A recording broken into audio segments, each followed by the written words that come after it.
রাব্বুল আলামিন কোরআন শরীফের ভিতরে বলেছেন লাশ-শামসু ইয়ামবাগি লাহা আন তুদরিকাল কামারা ওয়ালাল লাইলু সাবিকুন নাহার ওয়া কুল্লুন ফি ফালাকি ইয়াসবাহুন। প্রবল জ্ঞানী হইবে যাহারা, আপন মনেতে বুঝিবে তাহারা, রাত্রি পারে না আগে যাইবার, দিনের স্থান করি অধিকার। চন্দ্র বাদে না সূর্যের গায়েতে, সূর্য পারে না চন্দ্রকে ধরিতে, যার যে স্থান বহাল রাখিয়া ভ্রমণ করিছে খোদাকে ডরিয়া। একটি নির্ধারিত সময় সীমা পর্যন্ত আপন আপন কক্ষপথে সব দৌড়াদৌড়ি করবে, কারো সাথে অ্যাক্সিডেন্ট হবে না কারো। ওয়াকুল্লুন ফি ফালাকি ইয়াসবাহুন, যা আছে মহাশূন্যে সব ঘুরতেছে। কে বলে? বলেন সবাই, কে বলছে? কোন সূরা? সূরা ইয়াসিন। আবার শুনুন, আল্লাহ পাক ফয়সালা দিচ্ছেন ঘোরে কেডা? শুধু সূর্য ঘোরে না, শুধু চন্দ্র ঘোরে না, আল্লাহ মহাশূন্যে যা রেখেছেন সব ঘুরতেছে, সবই সন্তরণশীল, সব গতিশীল। সুতরাং ফয়সালা তো আল্লাহর কাছ থেকেই নিতে হবে। পৃথিবী সৃষ্টি করেছেন, মানব গোষ্ঠী সৃষ্টি করেছেন এবং মানুষের প্রয়োজন মিটিয়েছেন। এই মানুষগুলিকে কে সৃষ্টি করেছে? মানুষ সৃষ্টির ব্যাপারেও দার্শনিকরা মানুষদেরকে বিভ্রান্ত করে। যা কলেজে বিশ্ববিদ্যালয়ে পড়ানো হয়, এই কোরআন শরীফ বিশ্ববিদ্যালয়ে পড়ানো হয়? হ্যাঁ হয়। কয়েকটা আয়াত, কয়েকটা সূরা পরীক্ষায় পাশ করার জন্য একটু একটু অপশনাল রেখে দেওয়া হয়েছে। বর্তমান যে শিক্ষা কমিশন, শামসুল হক শিক্ষা কমিশন রিপোর্ট মন্ত্রী পরিষদে অনুমোদন করেছে বর্তমান সরকার। এই শিক্ষানীতিতে বলা হয়েছে ক্লাস 1 থেকে নিয়ে ক্লাস 5 পর্যন্ত ধর্মীয় শিক্ষা দিতে দেওয়া হবে না। তাহলে ক্লাস 5 পর্যন্ত যদি ধর্মীয় শিক্ষা না থাকে, তাহলে ক্লাস 6-7-এ ওঠার পর আরবি যাওয়ারা, বাজাবরবা, আনাকুম, জানাকুম ছেলেরা পড়বে? মেয়েরা পড়বে? আসল উদ্দেশ্য হলো ইসলাম থেকে জাতিকে দূরে সরাবার জন্য ষড়যন্ত্র। এই সরকারের প্রণীত শিক্ষানীতি আমরা মানি না। আপনারা মানেন? যেই মাদ্রাসা মানুষের চরিত্র সৃষ্টি করে, বর্তমান সরকার সেই মাদ্রাসাগুলি একটা একটা করে ধ্বংস করার পরিকল্পনা গ্রহণ করেছে।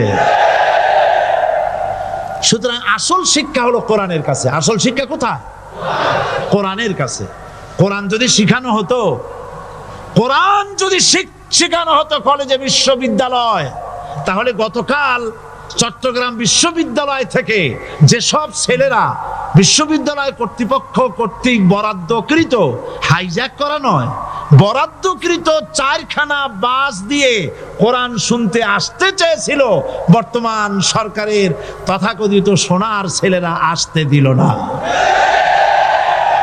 কোরআন যদি তারা পড়তো, তাহলে কোরআন শরীফ শুনতে তারাও আসতো। কপাল পোড়া।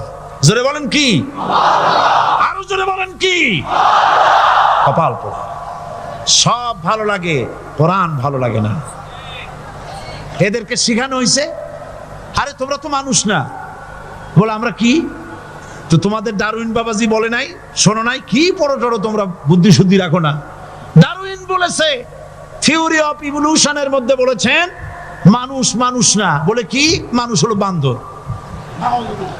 কপাল পোড়া। কি কপালে লেখা থাকে? কাজে কামে প্রকাশ হয়ে যায়। ডারউইন বলল মানুষ মানুষ না। আলফ্রয়েড বললেন মানুষ হলো মানুষ, মানুষই ঠিক, তবে মানুষ হলো সেক্স সর্বস্ব জীব। সেক্স সমস্যার সমাধান করলে মানুষের সব সমস্যার সমাধান হয়ে যাবে। কার্ল মার্কস বললেন মানুষ হলো পেট সর্বস্ব জীব, পেট সমস্যার সমাধান করে দিলে সব সমস্যা শেষ। আর ডারউইন বললেন মানুষ মানুষই না, মানুষ কি? বলে বান্দর। ওরাং ওটাং, শিম্পাজি আর ব্যাং থেকে মানুষের উৎপত্তি হয়েছে। আমি যখন জীবনের প্রথম শিম্পাজি দেখলাম, ওরাং ওটাং দেখলাম, তখন আমি মনে করেছি যে ডারউইন খামোখা ভুল করে নাই। এইটা দেখেই ও মনে করেছে যে এই হচ্ছে আমার মাতামহের গোষ্ঠী। এ হলো পিতামহের গোষ্ঠী। আপনারা একটু মাথা কাটায় চিন্তা করেন, মানুষ যদি বান্দর থেকে হবে, আজও বানর ফরেস্ট এরিয়া আছে কিনা বাংলাদেশে? চিল্লায় বলেন আছে কিনা?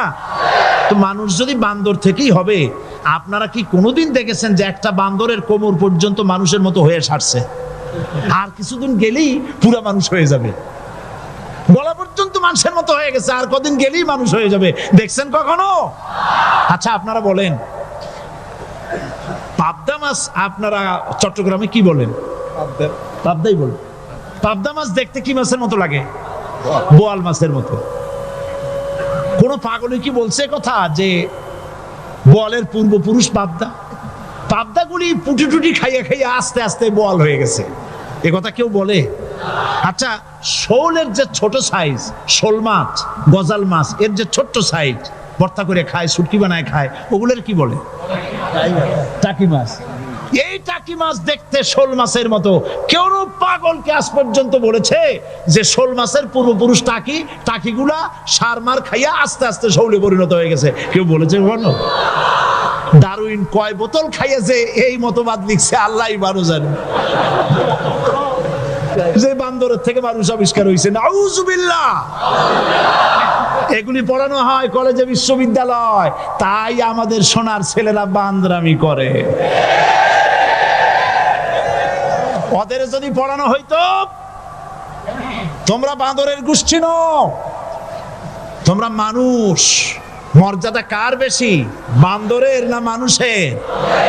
এ পৃথিবীর প্রথম মানুষকে আদম আলাইহিস সালাম। আদম হইছেন কি দিয়ে? মাটি দিয়ে।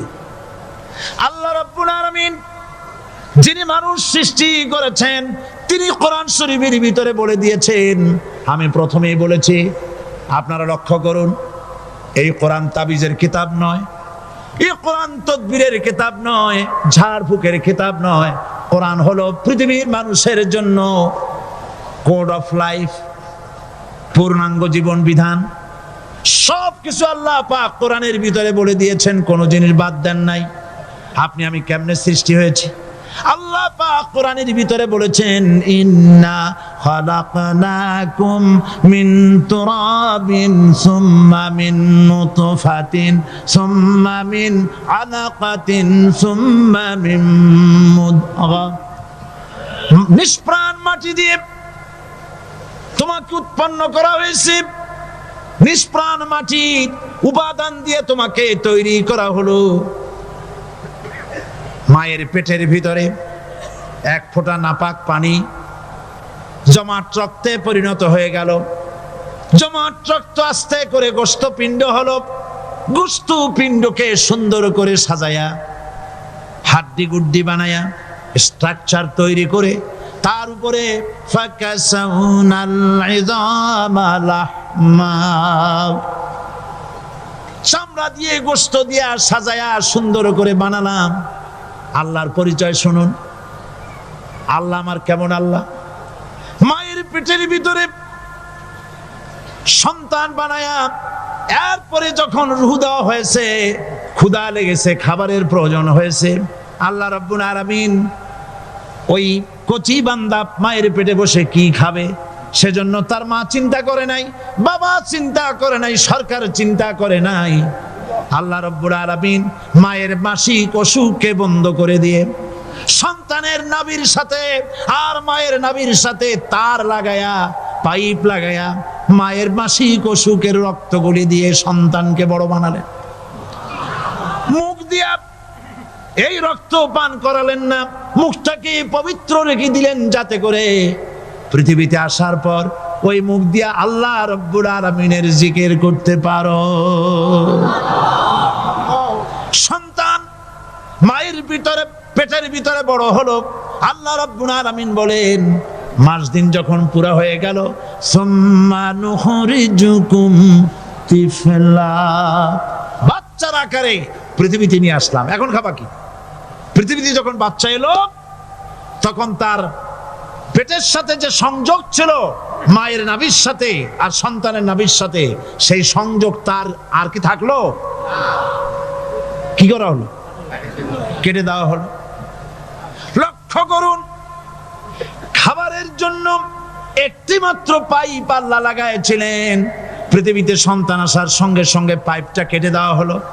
এবার কি খাবে? আল্লাহ রাব্বুল আলামিন মায়ের বুক থেকে সন্তানের জন্য এবার সিঙ্গেল সিগন্যাল, তার জন্য সিঙ্গেল কোন লাইন যেটা ছিল কেটে দিয়া মায়ের বুক থেকে সন্তানের জন্য ডাবল লাইন আল্লাহ চালু করে দিলেন।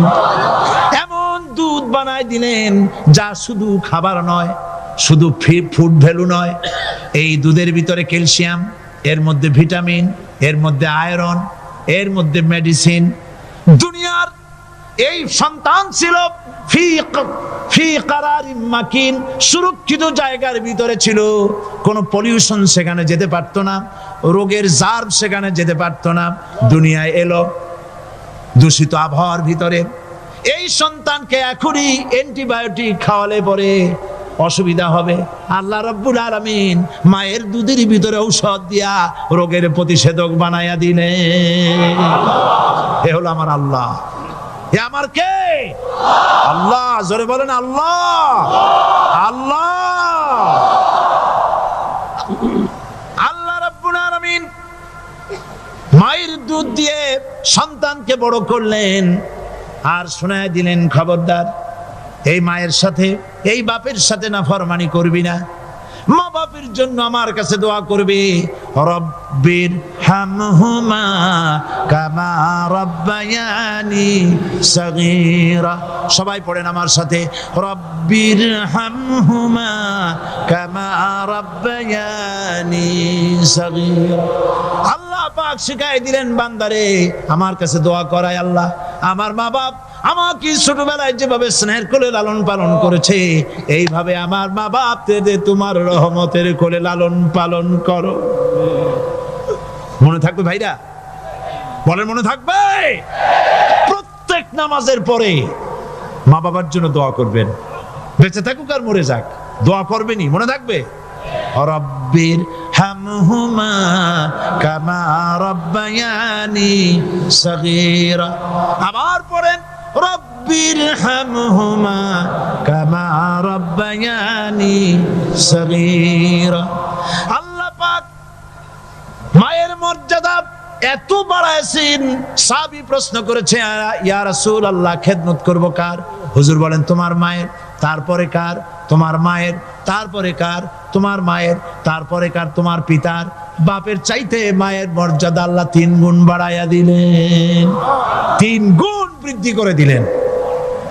হাদিস শরীফে এসেছে, হযরত আবী হুরায়রা রাদিয়াল্লাহু তাআলা আনহু রাসূলের কাছে এসে রাতের বেলায় কাঁদতেছিলেন। হুজুর প্রশ্ন করলেন, আবু হুরায়রা কাঁদো কেন? হযরত আবু হুরায়রা বলছেন, হুজুর মা আমাকে মেরেছে। তিনি প্রশ্ন করলেন, আচ্ছা মা তোমারে মারলো কেন? তুমি কি কোনো বেয়াদবি করছো? তিনি বললেন না। তবে মারলো কেন?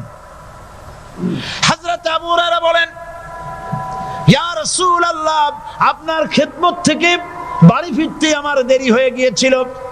গভীর রাত্রে যখন বাড়ি গেছি, মা আমাকে প্রশ্ন করলেন, বাবা দেরি হলো কেন, কোথায় ছিলি? তাম পৃথিবীর মানুষ যেই কদম মোবারক চুমু দিতে পারলে ধন্য হয়ে যায়, সেই আখিরি জামানার পয়গম্বর নবী মুহাম্মদ রাসূলুল্লাহ সাল্লাল্লাহু আলাইহি সাল্লামের দরবার থেকে আসতে আমার দেরি হয়ে গেছে। ইয়া রাসূলুল্লাহ আমার মা আপনার নাম শুনে তার গা জ্বলে উঠলো, তিনি কাফের মুশরিকা। আপনার নাম শুনে অগ্নি শর্মা হয়ে আমাকে ধরে পিটানো আরম্ভ করলেন আর বললেন, আবু হুরায়রা হয় মুহাম্মদ সাল্লাল্লাহু আলাইহি সাল্লামের বাড়ি ছাড়বি, নইলে আমার বাড়ি ছাড়বি, কি করবি বল? মার খেতে খেতে আমি বললাম, মা তোমার গায়ে যত শক্তি আছে আমারে মারো, তোমার বাড়ি শুদ্ধ, তাম দুনিয়াটা ছেড়ে দিতে পারি, মুহাম্মদ রাসূলুল্লাহর কদম মোবারক ছেড়ে দিতে পারি না। হুজুর আমার মা গলা ধাক্কা মেরে আমাকে বের করে দিয়েছেন। হুজুর বলছেন, আবু হুরায়রা মা তোমাকে মেরেছে আর আমার কাছে নালিশ করছো, আমি তোমার মায়ের কোনো বিচার করতে পারবো না। সুবহানাল্লাহ। এত বড় পাওয়ারফুল নবী, শানওয়ালা, ইজ্জতওয়ালি, বরকতওয়ালি, এত বড় নবী বলছেন মা মেরেছে, আমার করার কিচ্ছু নাই। সুবহানাল্লাহ। তোমার মা মুশরিকা হোক আর যাই হোক তোমার মা। সুবহানাল্লাহ বলেন। আমার বন্ধুগণ, হযরত আবু হুরায়রা বলেন, ইয়া রাসূলুল্লাহ, মায়ের বিরুদ্ধে কোনো অভিযোগ নিয়ে আমি আপনার কাছে আসি নাই। হুজুর বললেন, কেন আসছো বলো খুলে। আবু হুরায়রা বলেন, হুজুর আমি জানি আপনি আল্লাহর দরবারে যদি কোনো ব্যাপারে হাত তোলেন আল্লাহ মঞ্জুর করে ফেলেন। আপনি দয়া করে আমার মার জন্য দোয়া করেন, আল্লাহ যেন হেদায়েত দিয়ে দেন। আমার নবীজি দুখানে হাত উত্তোলন করলেন, বললেন, আল্লাহুম্মা ইহদি উম্মা আবি হুরায়রা, আয় আল্লাহ আমি দোয়া করতেছি আবু হুরায়রার মাকে হেদায়েত নসিব করো। হুজুর হাত তুলে মোনাজাত করছেন, আবু হুরায়রা দৌড় দিলেন বাড়ির দিকে। কয়েকজন সাহাবী হযরত আবু হুরায়রার জামা টেনে ধরেছে, এই ভদ্রলোক দৌড়ায় কেন? এত শান্ত মানুষ, কখনো গরম হয়ে কারো সঙ্গে কথা বলে না, এই মানুষটা দৌড়ায় কেন? কোনো বিপদ হইল নাকি? জামা টেনে ধরে বলে, আবু হুরায়রা দৌড়াও কেন? হযরত আবু হুরায়রা বলেন, জামা ছেড়ে দাও, কোনো বিপদ আমার হয় নাই, আমি দৌড়াইয়া বাড়ি যাই দেখতে চাই। আমি দৌড়াইয়া আগে বাড়ি যেতে পারলাম না, আমার নবীর দোয়া আগে আমার বাড়ি চলে গেছে, আমি এটা দেখতে চাই। হযরত আবু হুরায়রা দৌড়াতে দৌড়াতে বাড়ি চলে গেছেন। দরজায় নক করলেন, ভেতর থেকে আওয়াজ এলো, কে? তিনি বললেন, আমি আবু হুরায়রা, মা দরজা খুলে দাও, আমি তোমার সন্তান। মা বললেন, বাবা অপেক্ষা করো, দরজা খুলতেছি। হযরত আবু হুরায়রা বলেন, মায়ের গলার আওয়াজের ভেতরে কুফরি কর্কশতা পেলাম না, মায়ের গলার আওয়াজের ভেতরে তাওহীদের নরমিয়াত পেলাম। আমার কাছে মনে হলো আমি আবু হুরায়রা বাড়ি আসার আগে নবীজির দোয়া আল্লাহর আরশে পৌঁছে গেছে। আবু হুরায়রা বলছেন, মা আমার কিছুক্ষণ পরে ঘরের থেকে বেরিয়ে এসেছেন, আমি দেখলাম মায়ের শরীর ভিজা, মাথার চুল দিয়া পানি টপকাচ্ছে। মা আমার বললেন, বাবারে তোমাকে মারার পর আমি নিদারুণ অনুশোচনায় পড়েছিলাম, মনে মনে ভাবলাম, আহারে আমার সন্তানরা আমি কেন মারলাম? সে তো কোনো খারাপ কাজ করে নাই, কোনো খারাপ জায়গায় যায় নাই, এত ভালো মানুষ যার সম্পর্কে লোকেরা খামোখাই মিথ্যা কথা বলে, এই ভালো মানুষটার কাছে গেছে, সেজন্য আমি মারলাম কেন? বাবা গো, আমি আমার ভুল বুঝতে পেরেছি, জীবনের ভুলও ধরা পড়েছে, আমাকে জলদি করে নিয়ে চলো বিশ্ব নবীর দরবারে। হযরত আবু হুরায়রার মা রাসূলুল্লাহর খেদমতে এসে ঘোষণা করলেন, আশহাদু আল্লা ইলাহা ইল্লাল্লাহু ওয়াহদাহু লা শারীকা লাহু ওয়া আশহাদু আন্না মুহাম্মাদান আবদুহু ওয়া রাসূলুহু। আমার ভাইরা, আল্লাহ রাব্বুল আলামিন মানুষ সৃষ্টি করে পৃথিবীতে পাঠায় দিলেন, খাবারের ইন্তজাম করলেন, এগুলি সব আল্লাহর পরিচয়। আল্লাহরে চেনার জন্য বড় বড় কিতাব ঘাটা লাগে না, কিসমতে যদি থাকে দুই একটা দৃষ্টান্ত যথেষ্ট হয়ে যায়। সুবহানাল্লাহ, সুবহানাল্লাহ, দুই একটা দৃষ্টান্ত যথেষ্ট। আল্লাহ পাক সমস্ত সৃষ্টি জগৎকে তৈরি করলেন, সৃষ্টি করলেন, আর তাদের খাদ্যের ব্যবস্থা করলেন। কে করেছেন খাদ্যের ব্যবস্থা? খাদ্য দেন আল্লাহ। কিন্তু অহংকারী যারা, তারা বলে দেশের বাম্পার ফলনের জন্য সমস্ত কৃতিত্ব সরকারের। বলেন আস্তাগফিরুল্লাহ, বলেন নাউজুবিল্লাহ। এদের একজন বলছিল, 3 বছর কিছু দিবার পারুম না, লোকেরা কয় আমরা না খাইয়ে থাকুম, আল্লাহ কয় আমিও দেহুম, কদ্দুর পারো না খাইয়ে থাকতে। ফসল কে দেন? জোরে বলেন, কে দেন? বাম্পার ফসলের ফলনের দাবি সরকার করতে পারে না, এটা কুফরি, এটা শিরক।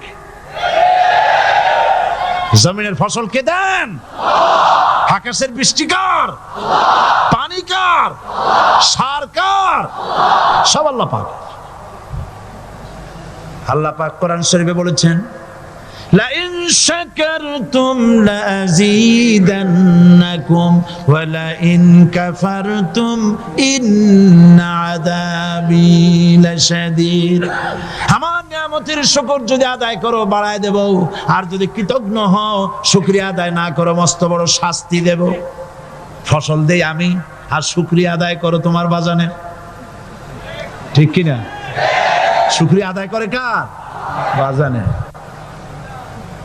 একটা লোকের, একটি মানুষের যেই প্রশংসা এই সরকার করলো বিগত 4.5 বছর ধরে, একটা মানুষের যত জিকির করলো প্রশংসা করলো ছবি টানাইলো, যদি এতটা জিকির এতটা স্মরণ আল্লাহ রাব্বুল আলামিনের করত, ওদের জন্য আল্লাহর জান্নাতের দরজা খোলা হয়ে যেত। প্রশংসা করবে কার? চিল্লায় বলুন, আল্লাহ পাকের প্রশংসা করো। খেতে দেওয়ার মালিক তিনি। আল্লাহ পাক বলছেন আল্লাহকে, তার পরিচয় আল্লাহ তুলে ধরেছেন, ওয়ামা মিন দাব্বাতিন ফিল আরদি ইল্লা আলাল্লাহি রিজকুহা। এই পৃথিবীর ভিতরে এমন কোন বিচরণশীল জীব নাই যার রিস্কের দায়িত্ব আমি আল্লাহ গ্রহণ করি নাই। সুবহানাল্লাহ বলবেন না? রিস্কের দায়িত্ব কার হাতে? আচ্ছা দেখুন তো, পৃথিবীর সমস্ত সরকারের কাছে বিভিন্ন মন্ত্রণালয় আছে না? খাদ্য মন্ত্রণালয় বলে কোনো মন্ত্রণালয় আছে কিনা? আছে। খালি কয় খামু আর খামু। খাদ্য মন্ত্রণালয় আছে, থাকার পরেও মানুষ না খাইয়া মরে, ঠিক কিনা? এবার একটু তাকান তো, জ্ঞানের চক্ষু দিয়া তাকান। ফরেস্ট এরিয়া বাঘ আছে কিনা? নাই। সিংহ আছে কিনা? গন্ডার আছে কিনা? হাতি আছে কিনা? বিশাল বিশাল প্রাণী আছে কিনা? জঙ্গলে ছোট্ট প্রাণী থেকে পোকা থেকে শুরু করে গন্ডার পর্যন্ত, টুনটুনি পাখি দিয়ে শুরু করে ঈগল পাখি পর্যন্ত, নদীর ভিতরে ছোট্ট চুনো পুঁটি থেকে শুরু করে তিমি মাছ পর্যন্ত। প্রাণী তত্ত্ববিদরা বলেছেন সমুদ্রের ভিতরে এমন এমন বড় বড় তিমি আছে যে একটা তিমির ওজন 5000 টন পর্যন্ত হয়ে যায়। 5000 টন তিমিটার ওজন। এর যখন বাচ্চা হয় তখন বাচ্চার দৈনিক দুধ লাগে 50 থেকে 60 মণ পর্যন্ত। কে ব্যবস্থা করে? রুহান মান ফেরেশতা। তো ওর মা যেমন বাচ্চা তো সেরকম হবে, ঠিক কিনা? কে দেয় খাবার? এবার দেখেন তো, আপনার দেশের এই জঙ্গলে কত হাতি আছে। হাতিরা মিছিল করে আসছে যে আল্লাহ আমাদের এখন আর খাইতে যেতে দিতে পারে না, বাংলাদেশের গভর্নমেন্ট কিছু দাও। আসছে না, খাইয়া ক্ষুধার জ্বালায় হাতি মরেছে, বাঘ মরেছে, সিংহ মরেছে। এর কোনো দৃষ্টান্ত আছে? ক্ষুধার জ্বালায় আকাশের উড়ন্ত পাখিরা ছটফট করে মারা গেছে, দৃষ্টান্ত আছে? নদীর মাছেরা ক্ষুধার জ্বালায় ভেসে উঠেছে, না খাইয়া মরে গেছে, দৃষ্টান্ত আছে? মহান আল্লাহ রাব্বুল আলামিন কোরআন শরীফের ভিতরে বলেছেন অনেক প্রাণী এমন আছে যারা তাদের খাদ্যকে সঞ্চয় করে না, খাদ্যকে জমা করে না, আহরণ করে না। সকাল বেলায় একটা খাবার খেলো, দুপুরে কি খাবে তার জানা নাই। শকুন পৃথিবীর মাটি থেকে 3 মাইল উপরে ওড়ে, তার চোখকে আল্লাহ পাক এত তীক্ষ্ণ বানিয়ে দিয়েছেন। এই চট্টগ্রামের কোথায় মরা গরু আছে 3 মাইল উপর দিয়ে দেখতে পায়? সুবহানাল্লাহ করতে ইচ্ছা করে না। এই প্রাণীগুলি খাবারগুলি কোনো গভর্নমেন্ট জোগাড় করে রাখে নাই। আল্লাহ পাক বলেন সবার খাবার আমি দেই। সকাল বেলায় সমস্ত প্রাণীগুলি, মহাশূন্যে পাখি, পানির ভিতরে মৎস্যরাজি, জঙ্গলের ভিতরে হিংস্র প্রাণী, পোকামাকড় থেকে শুরু করে সবগুলো খালি পেটে সব বেরিয়ে যায়, কারো কোনো খাবারের মজুদ নাই। সন্ধ্যা হতে না হতে সমস্ত প্রাণীগুলির পেট ভরাইয়া আমি আবার যার যার ঘরে বেরায় দেই। ওয়ামা মিন দাব্বাতিন ফিল আরদি ইল্লা আলাল্লাহি রিজকুহা। সমস্ত প্রাণীর রিজকের দায়িত্ব আমি আল্লাহর হাতে। কে দেয় রিজেক? জোরে বলুন, কে দেন? আল্লাহ পাক। কি খাবেন সব আল্লাহ জোগাড় করে দিয়েছেন। তরি তরকারি জোগাড় করেছেন, মাছ জোগাড় করেছেন, চাউল দিয়েছেন, খাবার দিয়েছেন, গোশত দিয়েছেন, সব দিয়ে দিয়েছেন। আল্লাহ রাব্বুল আলামিন সমস্ত জিনিস দিয়ে মানুষকে আল্লাহ পাক তার জন্য আল্লাহ সব করেছেন।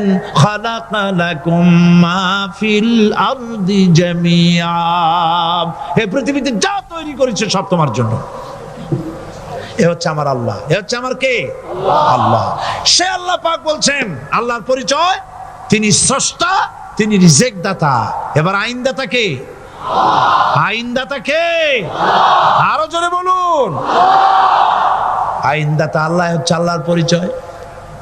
ইনিল হুকমু ইল্লা লিল্লাহ আলা লাহুল খালকু ওয়াল আমর। সৃষ্টি যার, আইন চলবে তার। আমার দেশে আল্লাহর আইন চলছে? আমাদের দেশের কল কারখানা, ক্ষেত খামার, অফিস আদালত আল্লাহর আইন অনুযায়ী চলে? চলে না। বরং আল্লাহর আইনকে মুছে ফেলার জন্য, নিজেদের আইন সৃষ্টি করার জন্য প্রচেষ্টা চালানো হচ্ছে। আল্লাহর আইন মানুষের জন্য সব থেকে বেশি উপযোগী, কারণ সৃষ্টি করেছেন কে? বলেন, কে করেছেন? আল্লাহ। প্রত্যেকটি মেশিন আপনি যা কিনবেন, রেডিও হোক, টিভি হোক, যে কোনো যন্ত্র হোক, গাড়ি হোক, তার সাথে একটা লিটারেচার, একটা বই তার সঙ্গে দিয়ে দেওয়া হয়। ওই বইয়ের মধ্যে লেখা থাকে এটা কিভাবে চালানো হবে, অপারেট করা হবে, তার সিস্টেম লেখা থাকে। আপনার ইচ্ছা মতো চালাইলে হবে না। এই মানব গোষ্ঠীকে সৃষ্টি করেছেন। এখন আপনি যদি আপনার আইন মতো চালান, তা কি চলবে? চলবে না। আপনি আপনার আইন মতো চালাচ্ছেন, ভালোভাবে চলতেছে? চলতেছে না। স্বরাষ্ট্রমন্ত্রী বলতেছেন সন্ত্রাসীদেরকে মাটির তলা থেকে খুঁজে বের করা হবে, কিন্তু নাকের উপর দিয়ে ব্রিফকেস চুরি হয়ে যায়, উনি তা ধরতে পারেন না। এই হলো আইন। অনাবরত খুন হচ্ছে, অনাবরত সন্ত্রাসী তৎপরতা চলছে। আর ওনারা বলছেন আগের থেকে এগুলি চলে আসছে, একজনের খুনের বিচার না হইলে এরকম খুন তো হইতেই থাকবে। তাহলে খুনকে, হত্যাকে, সন্ত্রাসকে সরকার জাস্টিফাইড করছেন। নাউজুবিল্লাহি মিন যালিক। এই জন্য আইন হতে হবে আল্লাহর। আইন হতে হবে কার?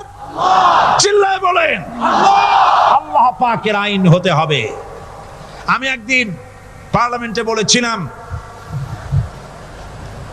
আমার দেশের নেতা নেত্রীরা বারবার হজ করতে যান, উমরা করতে যান, সেখান থেকে আসার সময় কি আনেন?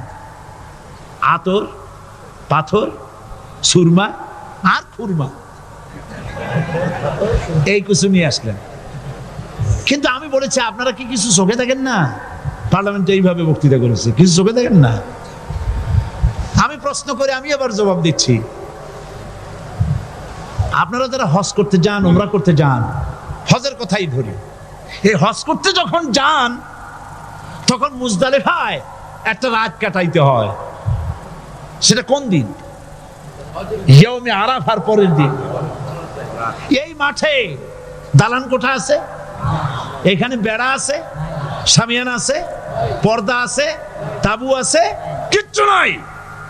লক্ষ লক্ষ নারী আর পুরুষ পাশাপাশি শুয়ে থাকে, তাও সুবহানাল্লাহ কইতে ইচ্ছা করে না। সারা রাত জনে জনে পুলিশ পাহারাদার নাই।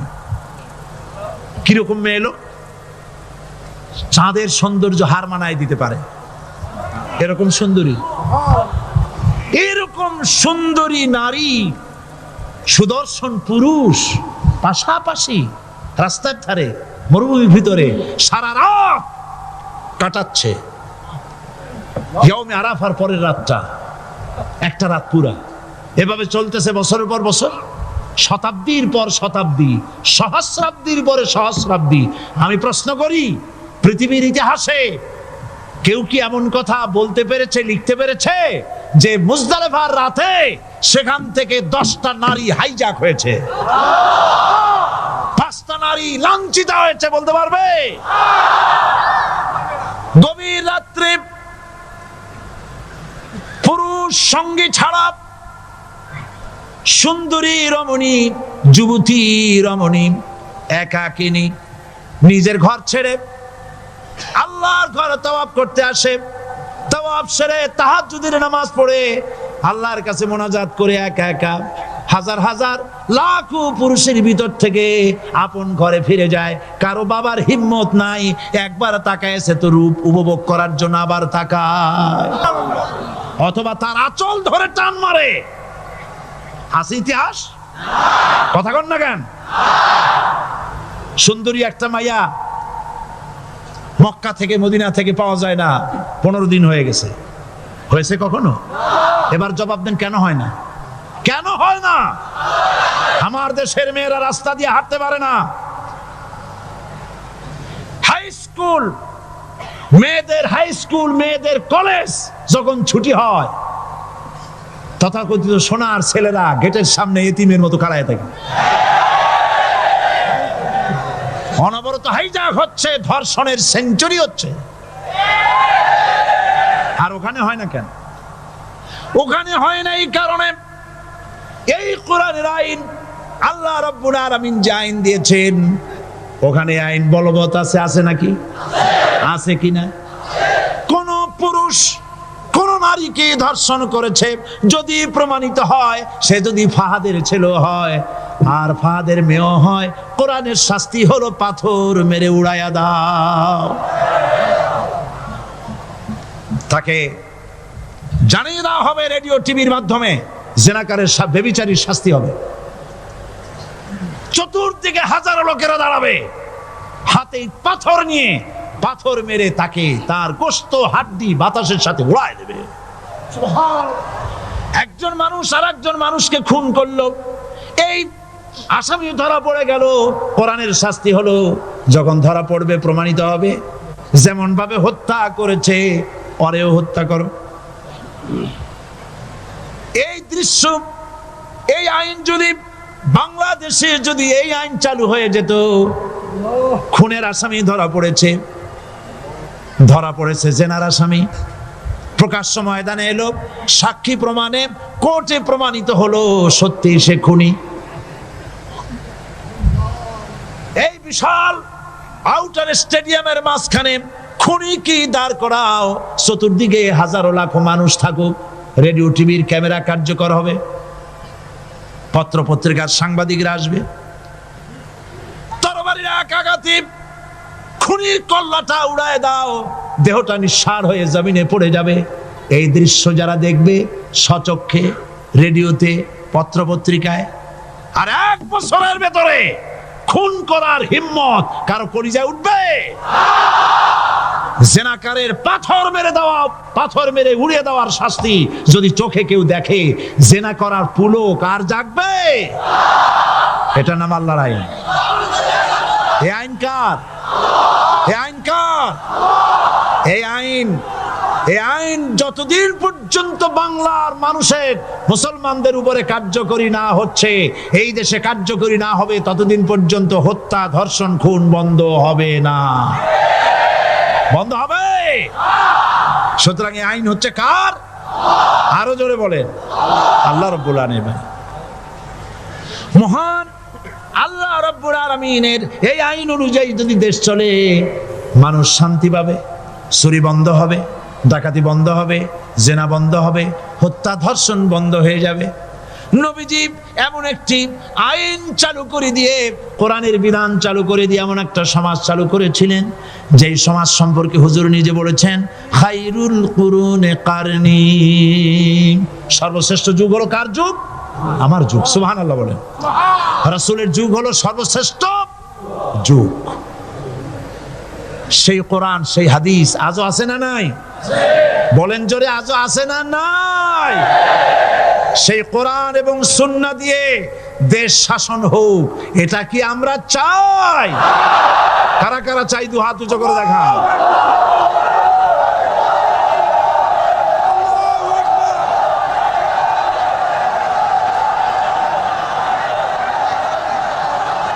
আরে ভাই, আপনারা দাঁড়ায় গেলেন কেন? বসেন বসেন। আমি তো একটা স্লোগান দিতে বললাম। হাত দেখতে চাইছি আমি, মাথা দেখতে চাই নাই। এই সুযোগে কোমরটা সোজা করে নিলেন। আচ্ছা বসেন, আর মহব্বতের সাথে জিকির করেন লা ইলাহা ইল্লাল্লাহ।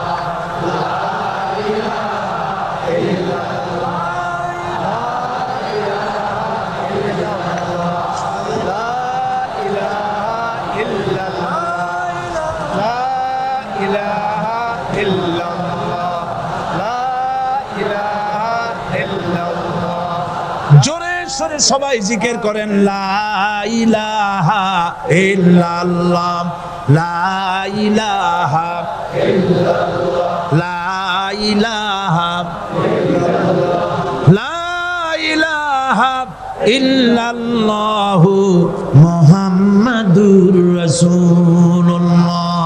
বসুন, আমরা মুনাজাত করব।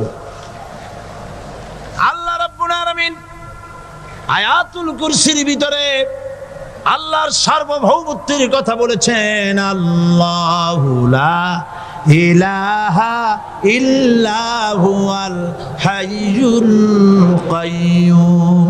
পড়েন আমার সাথে সবাই, আল্লাহু লা ইলাহা ইল্লা হুয়াল হাইয়ুল কাইয়্যুম। আল্লাহ হচ্ছেন যিনি ছাড়া কোনো ইলাহ নাই, তিনি শাশ্বত চিরঞ্জীব। সুবহানাল্লাহি ওয়া বিহামদিহি। আগামীকাল এর বাকি অংশ আমি আপনাদের সামনে আলোচনা করব ইনশাআল্লাহ। জোরে বলেন ইনশাআল্লাহ।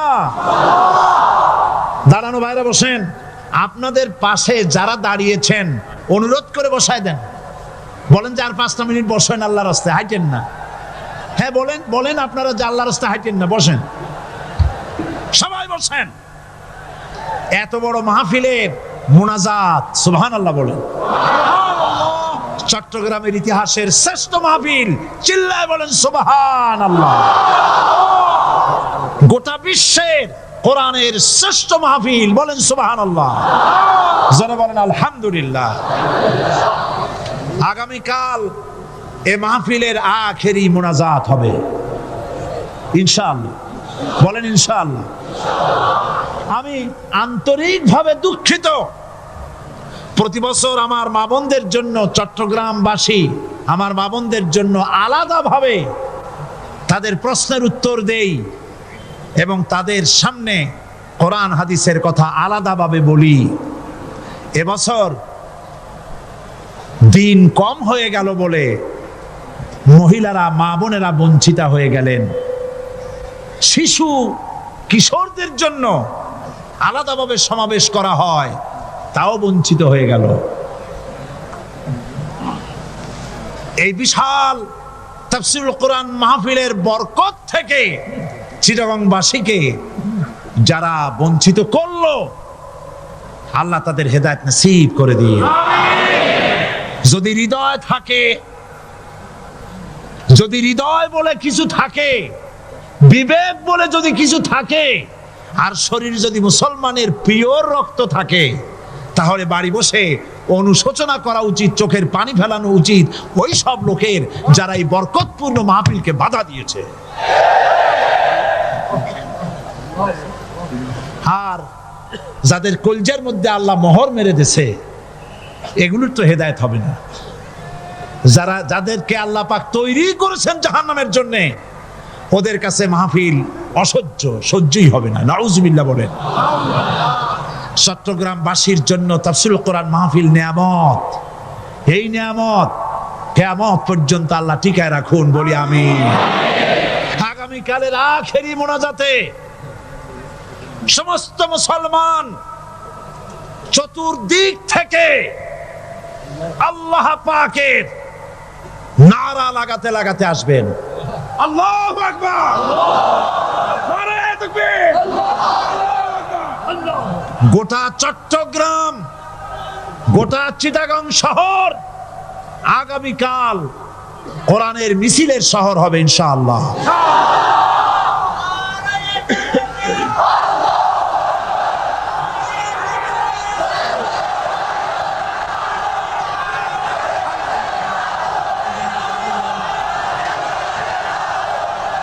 সকল ধন এবং সম্পদের মূল মালিক হচ্ছেন আল্লাহ পাক। সমস্ত ধন সম্পদের মালিক কে? আল্লাহ সুবহানাহু ওয়া তাআলা। কোরআনে কারীম বলছে, লিল্লাহি মা ফিস সামাওয়াতি ওয়া মা ফিল আরদ। আকাশ এবং জমিনের ভিতরে যা কিছু আছে সব কিছুর মালিকানা কার? জোরে বলেন কার? আল্লাহ রাব্বুল আলামিন হচ্ছেন এর একচ্ছত্র মালিক। সুতরাং বান্দাদের কাছে কিছুদিনের জন্য এগুলিকে আমানত রাখা হয়েছে। আমাদের ঘর আছে, বাড়ি আছে, ব্যবসা আছে, বাণিজ্য আছে, জায়গা আছে, জমিন আছে, গরু আছে, বাছুর আছে, এই সবগুলি কিছুদিনের জন্য আমাদের কাছে কি রাখা হয়েছে? আমানত। আমানতের মাল আপনি আপনার ইচ্ছা মতো খরচ করতে পারবেন না। আমানতের মাল কি ইচ্ছা মতো খরচ করা যায়? যায় না। আমানতের মালকে খরচ করতে হলে মূল মালিকের ইচ্ছা অনুযায়ী খরচ করতে হবে। মূল মালিককে আল্লাহ রাব্বুল আলামিন বলছেন, ইন্নাল্লাহা ইশতারা মিনাল মুমিনিনা আনফুসাহুম ওয়া আমওয়ালাহুম বিআন্না লাহুমুল জান্নাহ। আমি আমার মুমিনের জান এবং মালকে খরিদ করে নিয়েছি, বিনিময় জান্নাত দিয়ে দিয়েছি। তোমার কাছে যে জান আছে, মাল আছে, এটা তোমার নয়, এটা আমার আমানত তোমার কাছে। সুতরাং এই আমানত খরচ করতে হবে মূল মালিকের ইচ্ছা অনুযায়ী। সমাজের এক শ্রেণীর লোক প্রচুর বিত্তের মালিক হবে,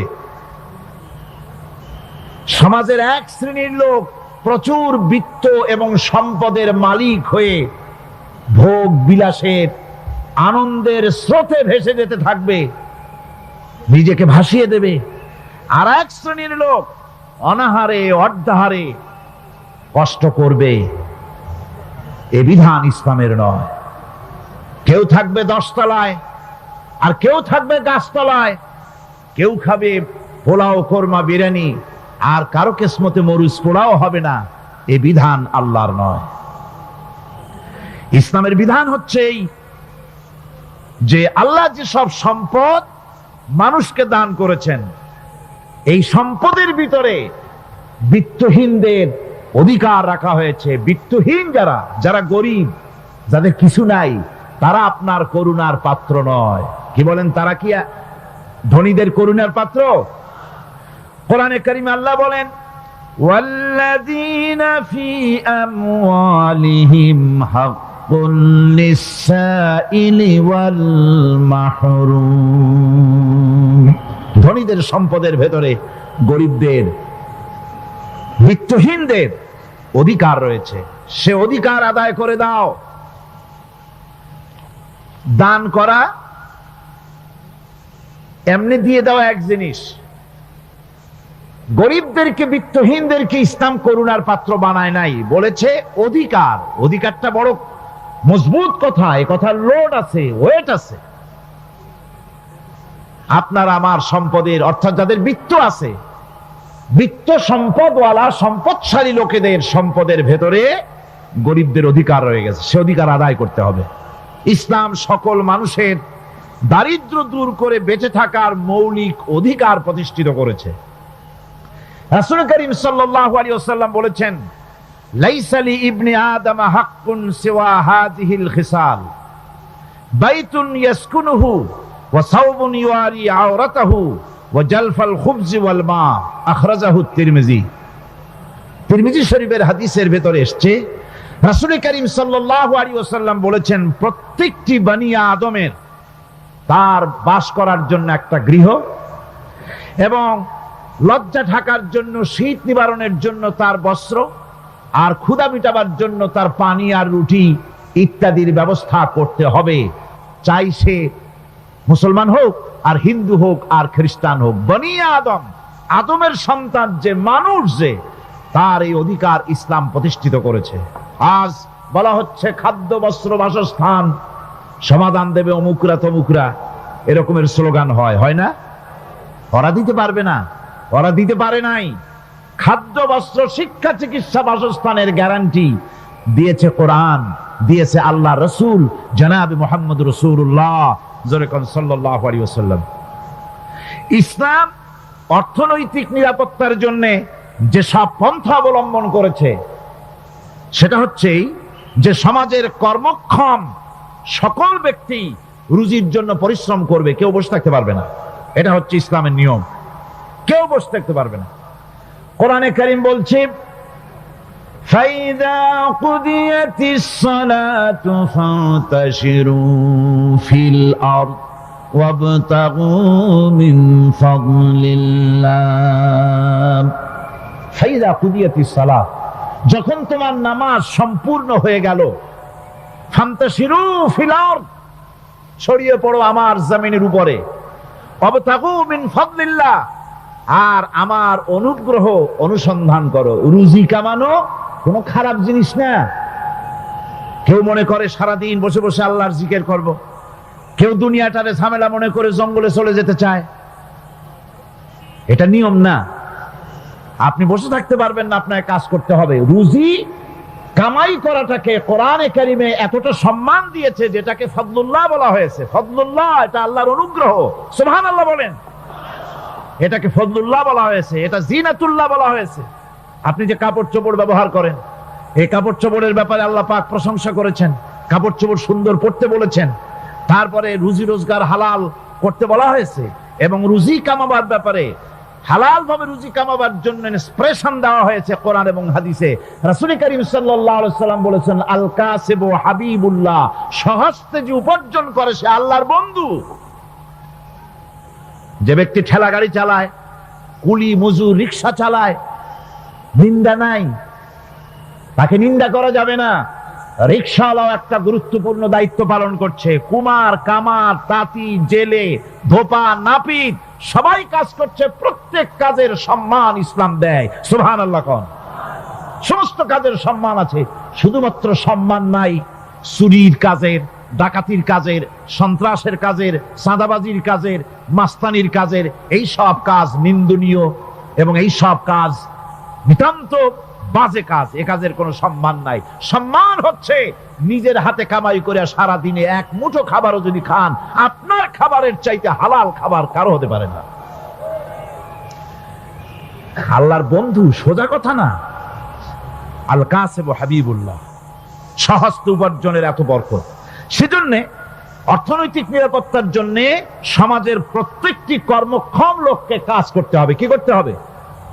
নামাজ পড়া হয়ে গেছে, এখন আর বসে থাকা চলবে না। নেমে পড়ুন কাজের জন্য, আল্লাহর অনুগ্রহ অনুসন্ধান করুন। এরপরে আল্লাহ পাক বলছেন, আমার অনুগ্রহ রুজি কামাও, আর রুজি কামাবার সময় ওয়াজকুরুল্লাহ যিকরান কাসীরা লাআল্লাকুম তুফলিহুন। আর জিকির করবা আমার বেশি, আমার জিকির করবা। বলা হচ্ছে রুজি অনুসন্ধান করো, আর বলা হচ্ছে আমার জিকির করো। তো জিকির আর রুজি সন্ধানের ভিতরে সামঞ্জস্য কি? সামঞ্জস্যটা হচ্ছে এই যে আপনি যখন উযকুরুল্লাহ কাসীরান, আপনাকে বেশি করে জিকির করতে হবে। জিকির মানে কি? স্মরণ করা। জিকির মানে কি? স্মরণ করা। আল্লাহকে স্মরণ করেন। রুজি যখন কামাতে যাবেন স্মরণ করবেন কারে? চিল্লায় কোন কারে? আপনি রুজি কামাবার জন্য চাকরি করতেছেন,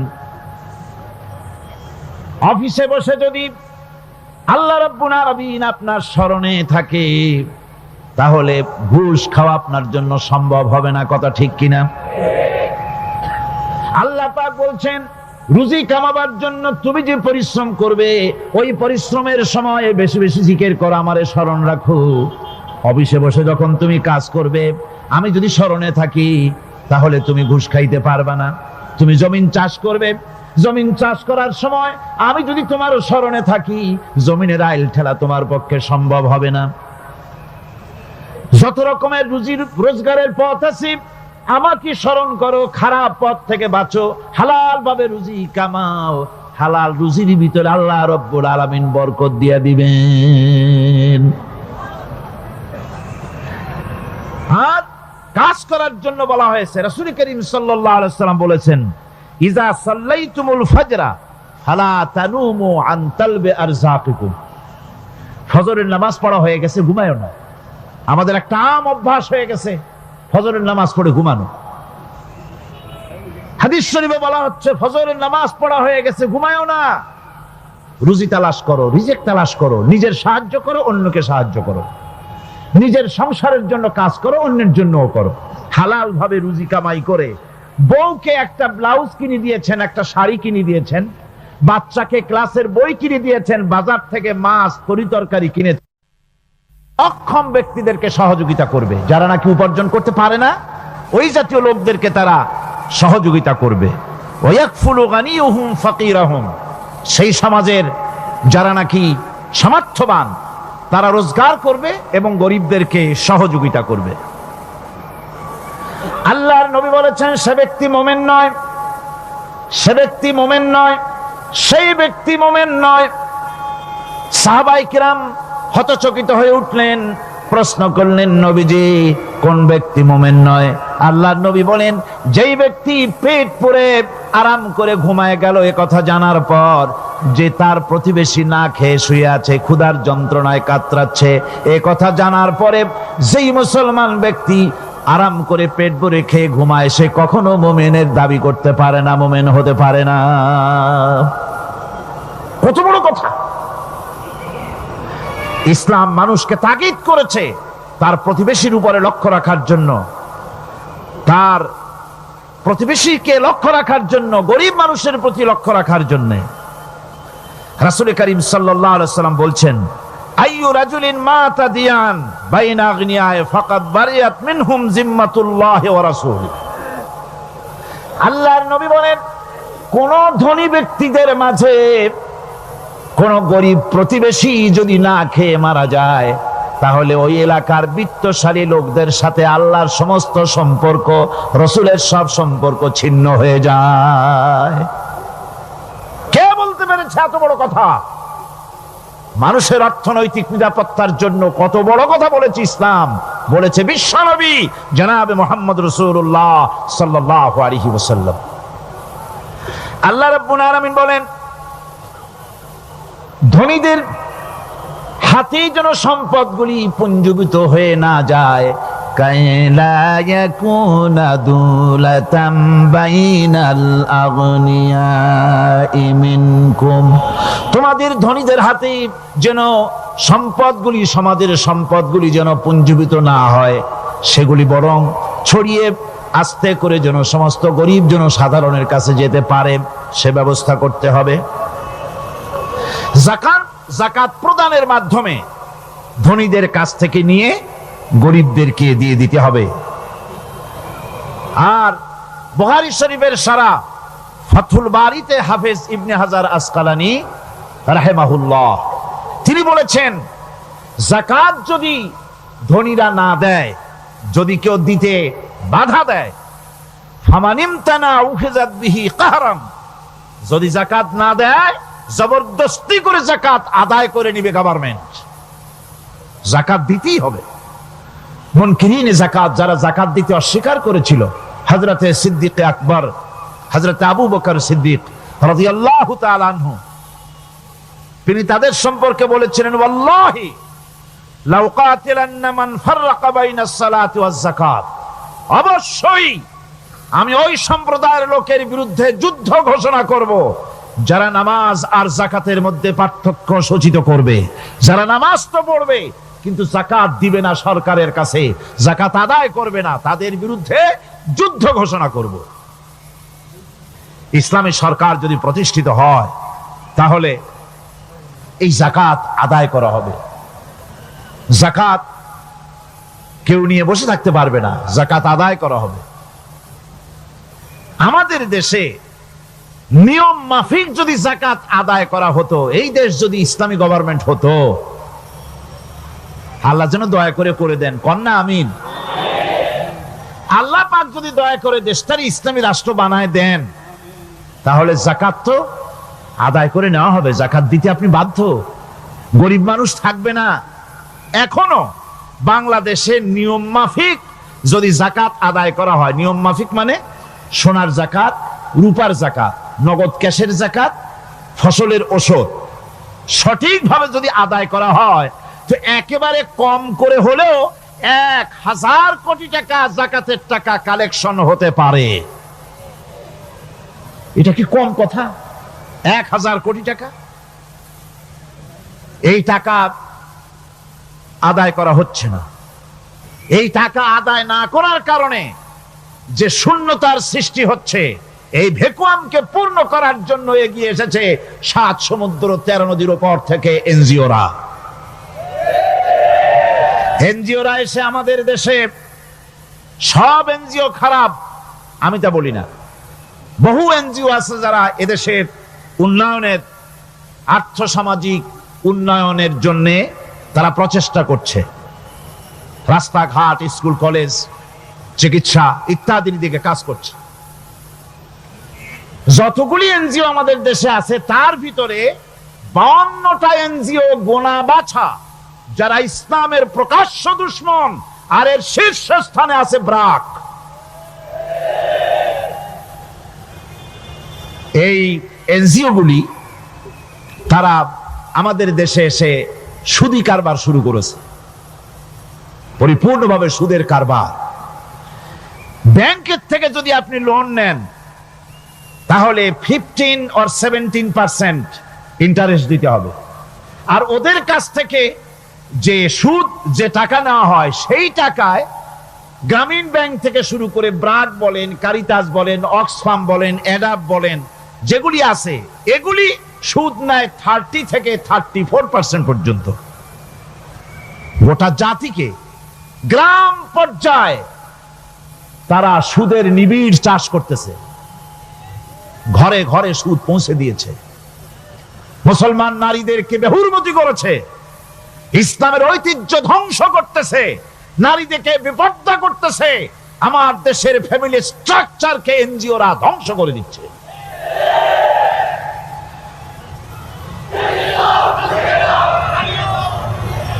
সুতরাং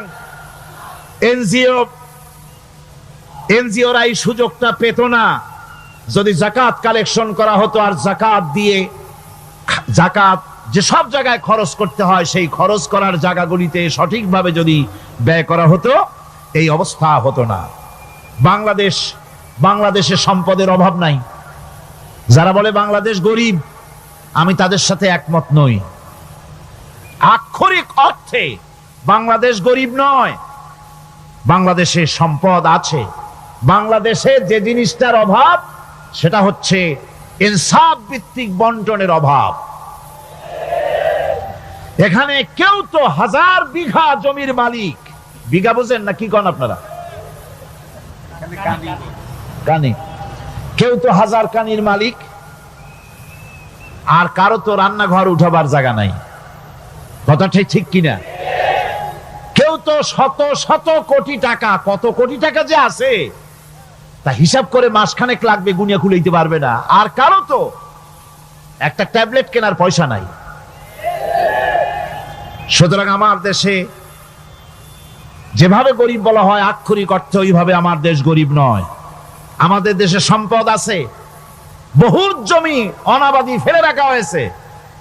রাসূল করিম সাল্লাল্লাহু আলাইহি ওয়াসাল্লাম বলেছেন, সেই ব্যক্তির জমিন রাখার অধিকার নাই যে ব্যক্তি তা চাষের আওতায় না আনে। আছে না বহুত জমি পড়িয়া? আবাদযোগ্য জমি আমাদের দেশে আছে যা, তার 2,40,00,000 একর। আমাদের ভূমি সম্পদ রয়েছে, বনজ সম্পদ যা আছে সেটা হচ্ছে 32,53,860 একর জুড়ে বিরাট বনজ সম্পদ আমাদের আছে। ভূমি সম্পদ আছে, বনজ সম্পদ আছে। আমাদের রয়েছে পানি সম্পদ, প্রায় 250 নদী, 3600 বর্গ মাইল জুড়ে নদীগুলো প্রবাহিত আছে। আমাদের পানি সম্পদ আছে, আমাদের গ্যাস সম্পদ আছে, যে গ্যাস অন্তত 100 বছর চলতে পারে। প্রত্যেক বাড়িতে বাড়িতে গ্যাসের সংযোগ দিলেও 100 বছরে ফুরাবে না। আলহামদুলিল্লাহ কইতে ইচ্ছা করে না? জোরে কোন আলহামদুলিল্লাহ। আমাদের গ্যাস সম্পদ রয়েছে, আমাদের মৎস্য সম্পদ আছে, পশু সম্পদ আছে, কৃষি সম্পদ আছে, আরো রয়েছে বিপুল জনশক্তি। জনশক্তিকে আজ সবচাইতে বার্ডেন মনে করা হয়। জনশক্তিকে বলা হয় বাংলাদেশের সবচাইতে বড় সমস্যা, জনশক্তি সমস্যা। এটা হচ্ছে যে সরকার আসে তারই ভূতে পায়, যে যায় লঙ্কা সে আর মানুষ হালে ফেরে না, মানুষগুলি তার জন্য জ্বালা। অথচ এই মানব শক্তি হচ্ছে শ্রেষ্ঠ শক্তি। ইউনিভার্সিটি জনমের মতো না বাড়াইয়া, এখন তো ইউনিভার্সিটি দাবি করতেছে সকলে, গ্রামে গঞ্জে থানায় রান্নাঘরে সব জায়গায় কয় আমাদের ইউনিভার্সিটি দাও। আর ইউনিভার্সিটির ফজিলত কি তা তো আমরা দেখতেইছি। এর থেকে বেশি করে পলিটেকনিক ইনস্টিটিউট, ভোকেশনাল ইনস্টিটিউট ইত্যাদি যদি বানানো হতো, ভিক্ষার হাতকে কর্মীর হাতে যদি পরিণত করা যেত, মানুষগুলিকে যদি কর্মক্ষম করা যেত, তাদেরকে যদি মডার্ন টেকনোলজি যদি শিক্ষা দেওয়া যেত, তাহলে এই মানব শক্তি রপ্তানি করে বা পৃথিবীর বিভিন্ন দেশ থেকে মূল্যবান বৈদেশিক মুদ্রা অর্জন করা যায়। সেটা না করে মানুষ হইছে জ্বালা, জনমের মতো এদেরকে মারো। এটা হচ্ছে ট্রেনের থার্ড ক্লাস প্যাসেঞ্জার্স মেন্টালিটি। সেটা কিরকম? সেটা হচ্ছে ট্রেনে যখন মানুষ চলে তৃতীয় শ্রেণীতে, একবার উঠে বসলে সে অন্যের জন্য জায়গা ছাড়ে না। জায়গা খালি আছে, আরেকজন এসে বললে ভাই আমার একটু বসতে দাও, কয় না ভাই এখানে লোক আছে। আসলে কিন্তু লোক নাই। আপনি যদি বলেন যে সেই লোক আসলে আমি জায়গা ছেড়ে দেবো, ততক্ষণ তো বসি। আপনি বসলেন, এরপরে আপনি তো বুঝছেন যে লোকটা ফাঁকিতেছে, ওই চিন্তা আপনার মধ্যেও ঢুকবে, আর একজন আসবে বসার জায়গা আছে, আপনি বলবেন না এখানে জায়গা নাই। ট্রেনের থার্ড ক্লাস প্যাসেঞ্জারদের যে মানসিকতা, বর্তমান মুসলিম দেশগুলির সরকার প্রধানেরা ঠিক ট্রেনের থার্ড ক্লাস প্যাসেঞ্জারদের চাইতেও থার্ড ক্লাস। মানব শক্তিকে কাজে লাগাবার চিন্তা না করে উল্টা চিন্তা তারা করছেন। এত সম্পদ থাকা সত্ত্বেও বাংলাদেশ আজ যে অভাব সৃষ্টি হয়েছে তা কৃত্রিম, এবং তা সৃষ্টি হয়েছে এটা এর একমাত্র দায়ী এর জন্য রাজনৈতিক ষড়যন্ত্র। রাজনৈতিক ষড়যন্ত্রের কারণেই এই অভাব সৃষ্টি হয়েছে। গোড়া থেকেই আমাদের দেশটি ষড়যন্ত্রের শিকার। প্রথমে ব্রিটিশ বেনিয়ারা 200 বছর পর্যন্ত গোলামির জিনজির পরিয়ে দিয়েছে। 200 বছর গোলামির পর দ্বিজাতি তত্ত্ব এবং মুসলিম সংখ্যাগরিষ্ঠতার ভিত্তিতে 47-এর আজাদি, তারপর পশ্চিমাদের শোষণ বঞ্চনা থেকে মুক্তি লাভের জন্য 71-এর আজাদি, এরপরে দেশের 90% হচ্ছে মুসলমান। 90% কারা? চিল্লায় বলেন না কারা? পৃথিবীর এই দ্বিতীয় বৃহত্তম মুসলিম জনগোষ্ঠীকে খ্রিস্টান আর ইহুদিরা তারা চেয়েছে জনগণকে খ্রিস্টান বানাতে। আমাদের দেশের জনগণকে তারা চায় খ্রিস্টান বানাতে। যারা কমিউনিস্ট তারা চায় আমাদেরকে নাস্তিক বানাতে। আর পার্শ্ববর্তী দেশের পেইড এজেন্ট যারা আমাদের দেশে আছে তারা চায় পৃথিবীর নিকৃষ্টতম কুফরি মতবাদ, ধর্ম নিরপেক্ষ মতবাদের মাধ্যমে গোটা জাতিকে ধর্ম থেকে দূরে সরিয়ে দিতে চায়। সুতরাং এই ষড়যন্ত্রের শিকার হয়ে আছে বাংলাদেশ। বাংলাদেশের এই আর্থসামাজিক প্রেক্ষাপটে ইসলামের বিধান ছাড়া, আল্লাহর দেওয়া বিধান ছাড়া এর কোনো মুক্তি নাই, এর নাজাতের কোনো পথ নাই। আল্লাহ রাসূল ক্ষমতা আরোহণ করলেন, রাষ্ট্রের মালিক হলেন, প্রেসিডেন্ট হলেন। রাসূলুল্লাহ কি হলেন? আল্লাহর নবী প্রেসিডেন্ট হলেন। সমাজের গরিব দুঃখীদের ব্যাপারে নবীজি বললেন, মান তারাকা মালান ফালওয়ারসাতিহি ওয়া মান তারাকা দিয়ান আও কুল্লা ফালিয়াতিনি ফাইন্না মাওলাহু, রাওয়াহুল বুখারী। নবীজি বলেন, যে ব্যক্তি মারা গেল, মরে যাওয়ার পর তার যে সম্পদ থাকবে, এই সম্পদগুলি সে যে সন্তান স্ত্রী পুত্র যাদের রেখে গেছে তা তাদের জন্যে। আর যদি সে ঋণগ্রস্ত, যদি ঋণ অবস্থায় সংসারকে রেখে যে থাকে, তাহলে তার ঋণের বোঝা, ঋণের পরিশোধের দায়িত্ব আমি মুহাম্মদ সাল্লাল্লাহু আলাইহি ওয়াসাল্লাম নিয়ে নিলাম। সমাজের যার কোনো অভিভাবক নাই, তার অভিভাবক আমি মুহাম্মদ সাল্লাল্লাহু আলাইহি ওয়াসাল্লাম। যার কোনো অভিভাবক নাই, সেজন্য আমার কাছে চলে আসে। ইসলামী রাষ্ট্র এই বিধান পেশ করেছে। এর চাইতে সুন্দরতম বিধান পৃথিবীতে আর কেউ দিতে পারে নাই। সেজন্য সেই সমাজে চুরি বন্ধ হয়েছে, ডাকাতি বন্ধ হয়েছে, জেনা বন্ধ হয়েছে, সব বন্ধ হয়ে গিয়ে সুন্দর একটি সমাজ প্রতিষ্ঠিত হয়েছিল। আর রাসূল বলেছিলেন, খাইরুল কুরুনে কারনি, সর্বশ্রেষ্ঠ যুগ হলো আমার যুগ। সুবহানাল্লাহি বিহামদিহি। মানুষ দরজা খুলে ঘুমায়েছে, কারো ক্ষুধার কষ্ট নাই, পড়ার কষ্ট নাই, খাবারের চিন্তা নাই, চুরি ডাকাতির ভয় নাই, ভয় মুক্ত। ওই যে গতকাল বলেছিলাম, যেমন একটা সমাজ আসবে, খাব্বাব চিন্তা করো না, আমি কসম করছি এমন একটা সমাজ প্রতিষ্ঠিত হবে যেই সমাজে চুরি ডাকাতি জেনা ব্যভিচার হত্যা ধর্ষণ কোনো ভয় থাকবে না। লা ইয়াখাফু ইল্লাল্লাহ, আল্লাহ ছাড়া কারো কোনো ভয়, মনের ভিতরে ভয় থাকবে না। ওয়ালাকিন্নাকুম তাস্তাজিলুন, তোমরা বড্ড তাড়াহুড়ো করতেছো, বেসবর হচ্ছ, সবর করো, তাড়াহুড়ো করো না। এমন সমাজ আসবে। রাসূলুল্লাহ এরকম একটা সমাজ গোটা পৃথিবীবাসীকে উপহার দিতে পেরেছিলেন না পারেন নাই? পেরেছিলেন কিনা? সেই কথাই আল্লাহ রাব্বুল আলামিনের কথার সঙ্গে বার মিলান। লাইসাল বিররা আন তুওয়াল্লু বুজুহাকুম কিবালাল মাশরিকি ওয়াল মাগরিব, পূর্ব পশ্চিমে কত মাথা ঘুরালে, চেহারা ঘুরালে, এটাই কিন্তু তোমার পুণ্যবান হওয়ার জন্য, নেককার হওয়ার জন্য যথেষ্ট নয়। বরং যথেষ্ট হলো আল্লাহর প্রতি ঈমান আনো, কিতাবের প্রতি, পরকালের প্রতি, ফেরেশতার প্রতি, নবীদের পরে ঈমান আনো। আর আল্লাহর মহব্বতে, আল্লাহর প্রেমে উদ্বুদ্ধ হয়ে আর একটা বড় কাজ করো, সেটা হলো ওয়াতাল মালা আলা হুব্বিহি যাবিল কুরবা ওয়াল ইয়াতামা ওয়াল মাসাকিন ওয়াবনাস সাবিল ওয়াস-সাইলিনা ওয়া ফির রিকাবি ওয়া কামাস সালাতা ওয়া আতাজ যাকাত ওয়াল মুফুনা بعهدهم إذا عاهدوا والصابرين في البأساء والضراء وحين البأس أولئك الذين صدقوا وأولئك هم المتقون।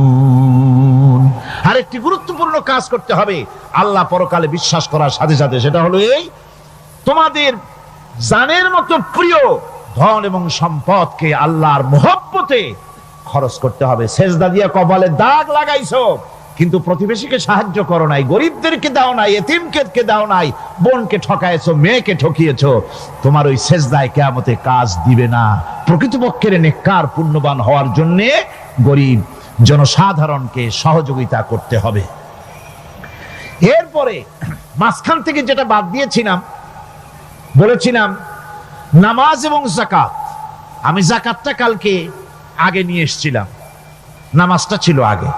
সেই নামাজটা যেহেতু আলাদা একটা বিষয় হবে, আর যাকাতটা সাদকার সাথে সামঞ্জস্য আছে, সেই জন্য যাকাত আর সাদাকার কথাটা একসঙ্গে মিলাই বলেছিলাম। এখন শুরু করছি নামাজ। সালাত, সালাত এর আবিধানিক অর্থ হচ্ছে কোন জিনিসের দিকে মুখ ফিরানো। সালাতের অর্থ হচ্ছে নিকটবর্তী হওয়া, মুখ ঘুরানো, মুতাওয়াজ্জা হওয়া। ওই যে হযরত ইব্রাহিম আলাইহিস সালাম বলেছিলেন, ইন্নী ওয়াজ্জাহতু ওয়াজহিয়া লিল্লাযী ফাতারাস সামাওয়াতি ওয়াল আরদ। জানেন আপনারা? পড়েন, ইন্নী ওয়াজ্জাহতু ওয়াজহিয়া লিল্লাযী ফাতারাস সামাওয়াতি ওয়াল আরদা হানিফা ওয়া মা আনা মিনাল মুশরিকিন। নিশ্চয় আমার মুখ ঘুরায় দিলাম কার দিকে? যিনি আকাশ এবং জমিনের স্রষ্টা, সব কিছুর মালিক যিনি, তার দিকে আমি মুতাওয়াজ্জা হলাম। নামাজের অর্থই হচ্ছে মুতাওয়াজ্জা হওয়া, মুখ ঘুরিয়ে দেওয়া, চেহারা ঘুরিয়ে দেওয়া।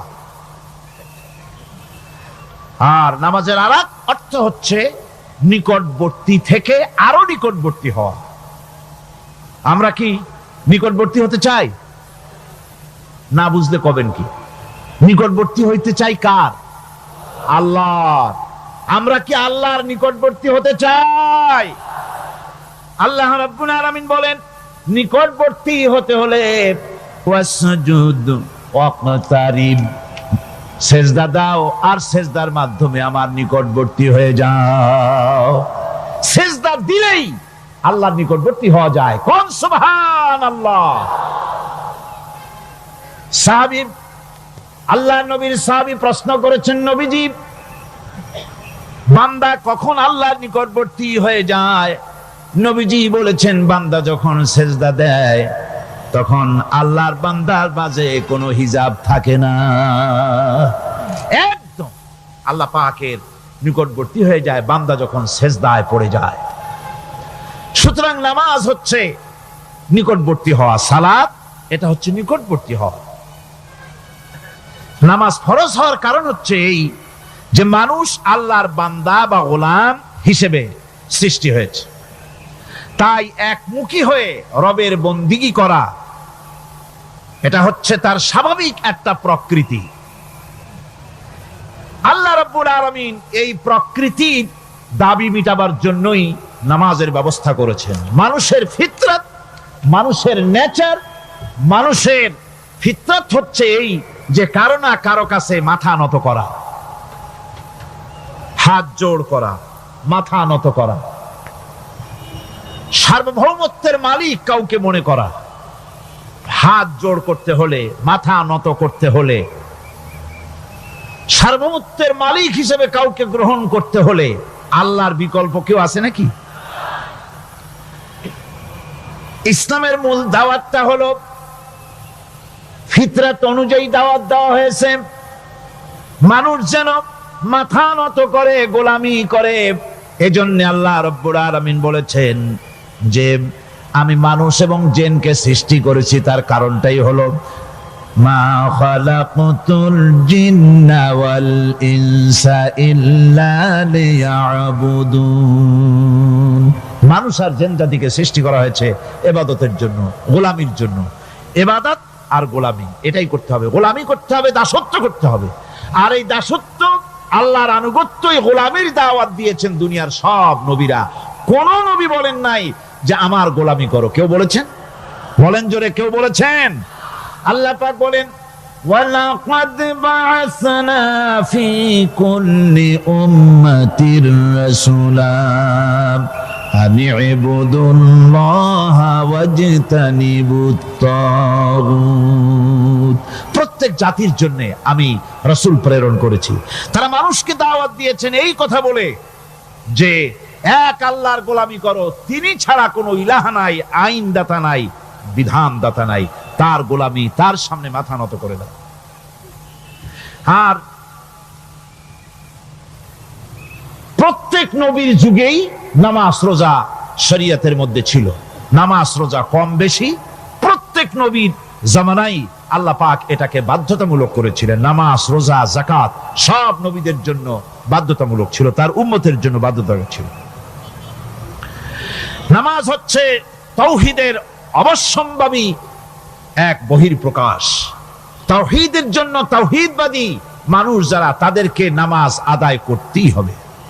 আকীদা বিশ্বাসের দিক থেকে তাওহীদ যদি হয় পুরা দ্বীনের মূল উৎস, তাহলে আমলের দিক থেকে নামাজ হচ্ছে পুরা দ্বীনের মূল ভিত্তি। নামাজ হচ্ছে আমলের মূল ভিত্তি। এর বাস্তবায়ন ছাড়া দ্বীন পূর্ণ হয় না।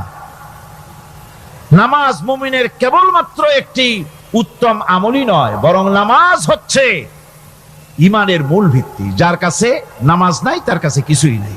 রাসূল করিম সাল্লাল্লাহু আলাইহি ওয়াসাল্লাম বলেছেন যে নামাজ যে ব্যক্তি পড়ে না, আল্লাহ পাকের সাথে তার কোনো সম্পর্ক বাকি থাকে না। সুতরাং এই নামাজটা হচ্ছে এই যে একমাত্র একাগ্র চিত্তে আদবের সাথে আল্লাহর সামনে রুজু হয়ে যাওয়া।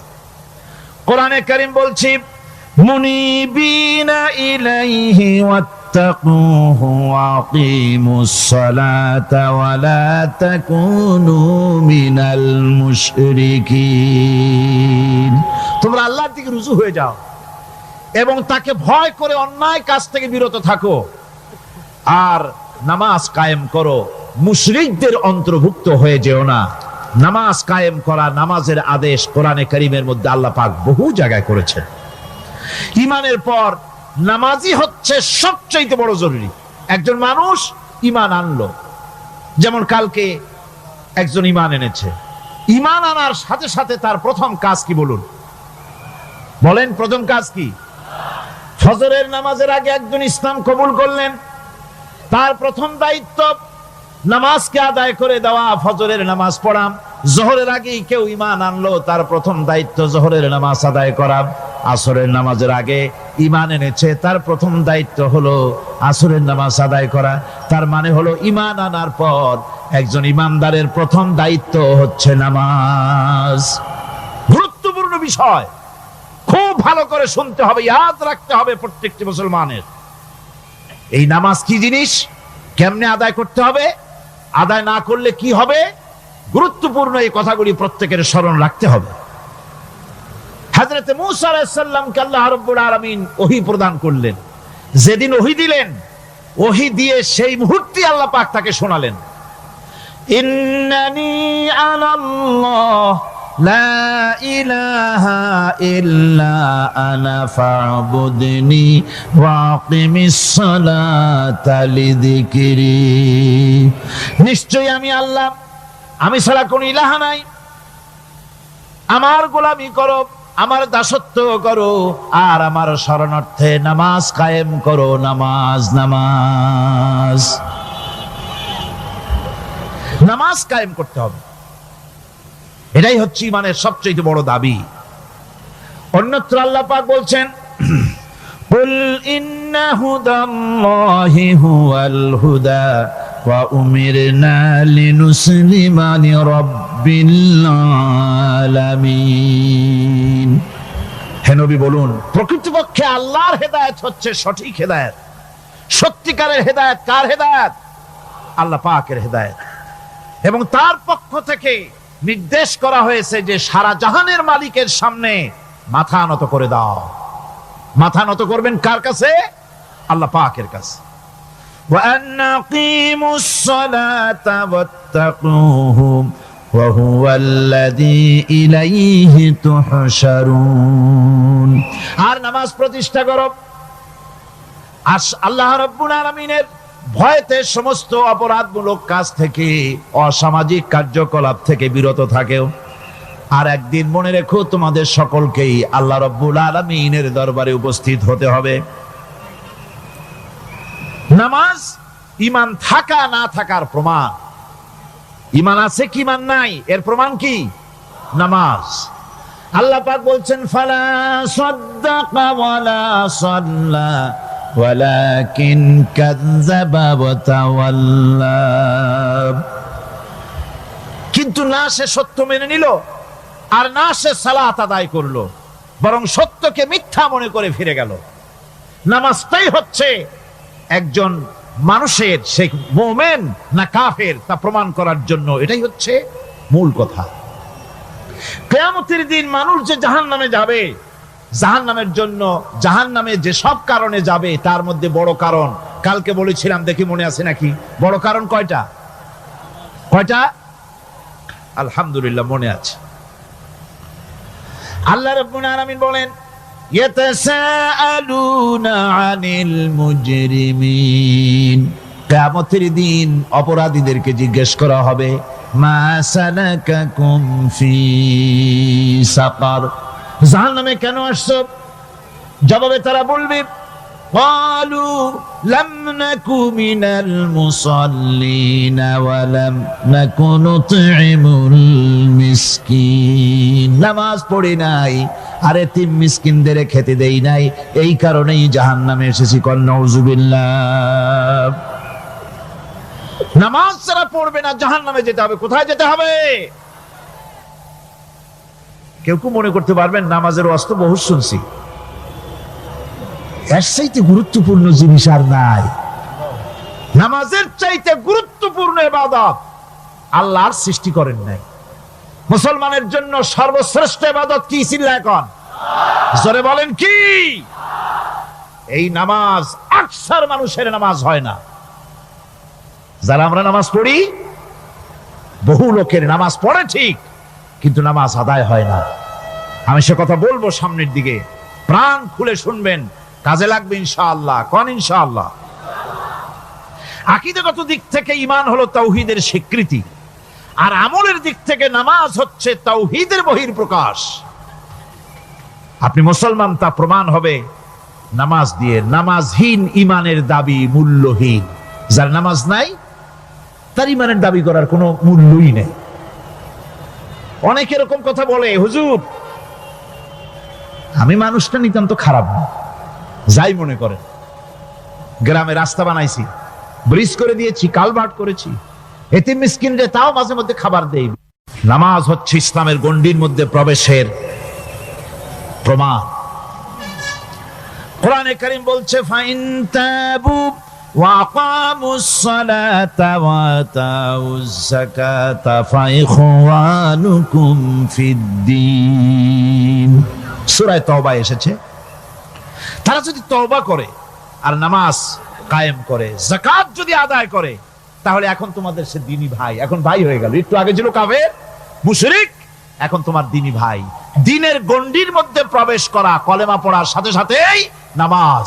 নামাজ হচ্ছে দ্বীনের প্রধান গেট, দ্বীনের প্রধান তোরণ। দ্বীনের মধ্যে প্রবেশ করার জন্য এই গেট দিয়ে প্রবেশ করতে হবে। সুতরাং এই নামাজের এতই গুরুত্ব দেওয়া হয়েছে। ইসলাম যদি ক্ষমতায় আসে, আল্লাহ যেন এনে দেন, জোরে কোন আমিন। ইসলাম যদি ক্ষমতায় এসে যায়, রব্বুল আলামিন তাফসীরের মাহফিল, কোরআন সামনে নিয়ে আশা করে তোমার দরবারে দোয়া করি, এই বিশাল জনসমুদ্রের দোয়া কবুল করো মাবুদ গো, এই বাংলাদেশকে ইসলামের দেশ বানাইয়া দাও। দেশটা যদি ইসলামের হয়ে যায়, আইন যদি আল্লাহর হয়, শাসন যদি সৎ লোকেরা করে, রব্বুল আলামিন কোরআন শরীফে বলেন, তাহলে তারা 4টা কাজ করবে। আল্লাযীনা মাক্কান্নাহুম ফিল আরদ আকামুস সালাতা ওয়া আতাউজ যাকাত ওয়া আমারু বিল মা'রুফি ওয়া নাহাউ আনিল মুনকার। মুমিনেরা ক্ষমতায় এসে প্রথম যে কাজটা করবে, প্রথমে ক্ষমতায় এসেই নামাজ বাধ্যতামূলক করবে। প্রথম কি? ওয়াজ নসিহতে অনুরোধ করা হবে না, বাবাজিরা আল্লাহর রাস্তায় নামাজটা পড়ে না। রেডিও এবং টেলিভিশনের মাধ্যমে রাষ্ট্রপ্রধান অর্ডার করে দিবেন, আজ থেকে বাংলাদেশের 12 কোটি তাওহীদি জনতা, নারী পুরুষ যারা আকেল বালিগ, সকলের জন্য নামাজ বাধ্যতামূলক, নামাজ পড়তেই হবে। এটা অর্ডার। বেলা যখন 1টা বেজে যাবে, বেলা যখন 1টা বাজবে, সমস্ত মসজিদে আজান শুরু হয়ে যাবে। আজানের সাথে সাথে অফিস, আদালত, কল কারখানা, ক্ষেত খামার, শিক্ষাঙ্গন সব ডেডলক হয়ে যাবে। আধা ঘন্টার জন্য বন্ধ হয়ে যাবে। যারা মুসলমান অফিসে, কলেজে, ইউনিভার্সিটিতে, সর্বত্র তারা নামাজের জন্য প্রস্তুতি নেবেন। আধা ঘন্টার ভিতরে নামাজ আর খানা সেরে আবার কলেজ চলবে, বিশ্ববিদ্যালয় চলবে, কল চলবে, কারখানা চলবে, ক্যান্টনমেন্ট চলবে, সেক্রেটারিয়েট চলবে, সব আপন গতিতে চলতে থাকবে। আল্লাহর রহমত, বরকত আকাশ ফেরে নাজিল হয়ে যাবে। আর এই অর্ডার যে দেওয়া হবে, নামাজ পড়বেন সেখানে। থানায় যখন আজান হবে, থানায় আজান হয়ে গেছে, থানার স্টাফ পুলিশ যারা আছে জামাতে খাড়া হয়ে যাবে, ইমামতি করবেন ওসি সাহেব। এসপির অফিসে এসপি সাহেব ইমামতি করবেন, ডিসি সাহেব তার অফিসে ইমামতি করবেন, মন্ত্রী সেক্রেটারিয়েট ইমামতি করবেন, প্রেসিডেন্ট বঙ্গভবনে ইমামতি করবেন, বিশ্ববিদ্যালয়ের ভাইস চ্যান্সেলরের ইমামতিতে সে জায়গার মুসলমান ছাত্র ছাত্রী, শিক্ষক শিক্ষয়িত্রী এক জামাতে নামাজ আদায় করবে। এই যদি হয় চিত্র দেশের, অপরাধ থাকবে? থানায় ওসি সাহেব নিজেই যদি জামাতের ইমামতি করেন, এইভাবে নামাজ আদায় করেন পুলিশদের নিয়ে জামাতে, ঘুষ আর খাবে তারা? এসপি সাহেবের অফিসে, ডিসি সাহেবের অফিসে মন্ত্রীরা যদি ভাবে নামাজ কায়েম করে, তাহলে কি অন্যায় অপরাধ কিছু থাকবে সমাজে? থাকবে না।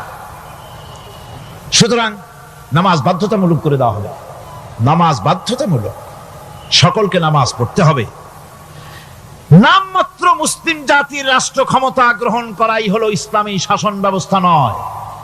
ইসলাম ক্ষমতায় গিয়া অমুসলিমদের উপরে শাসন জারি করবে, আর অন্যান্য সরকারের মতো আমোদ ফুর্তি করে রাস্তাঘাট বানায় টানা এসি তো শুয়ে থাকবে, তা না। রাস্তা হবে, ঘাট হবে, কলেজ হবে, সব হবে, কিন্তু যারা মুসলমান তাদেরকে নামাজ পড়তে হবে। গোটা জনগণকে শাসক আর শাসিত উভয় গোলাম হবে আল্লাহ। উভয় গোলাম হবে কার? তখন প্রেসিডেন্টের বাবার ক্ষমতা নাই নিজের কোন আইন চালু করে, পার্লামেন্টের বাবার ক্ষমতা নাই ইসলামের বিরুদ্ধে টু শব্দটি করতে পারে। সেখানে শাসক আর শাসিত,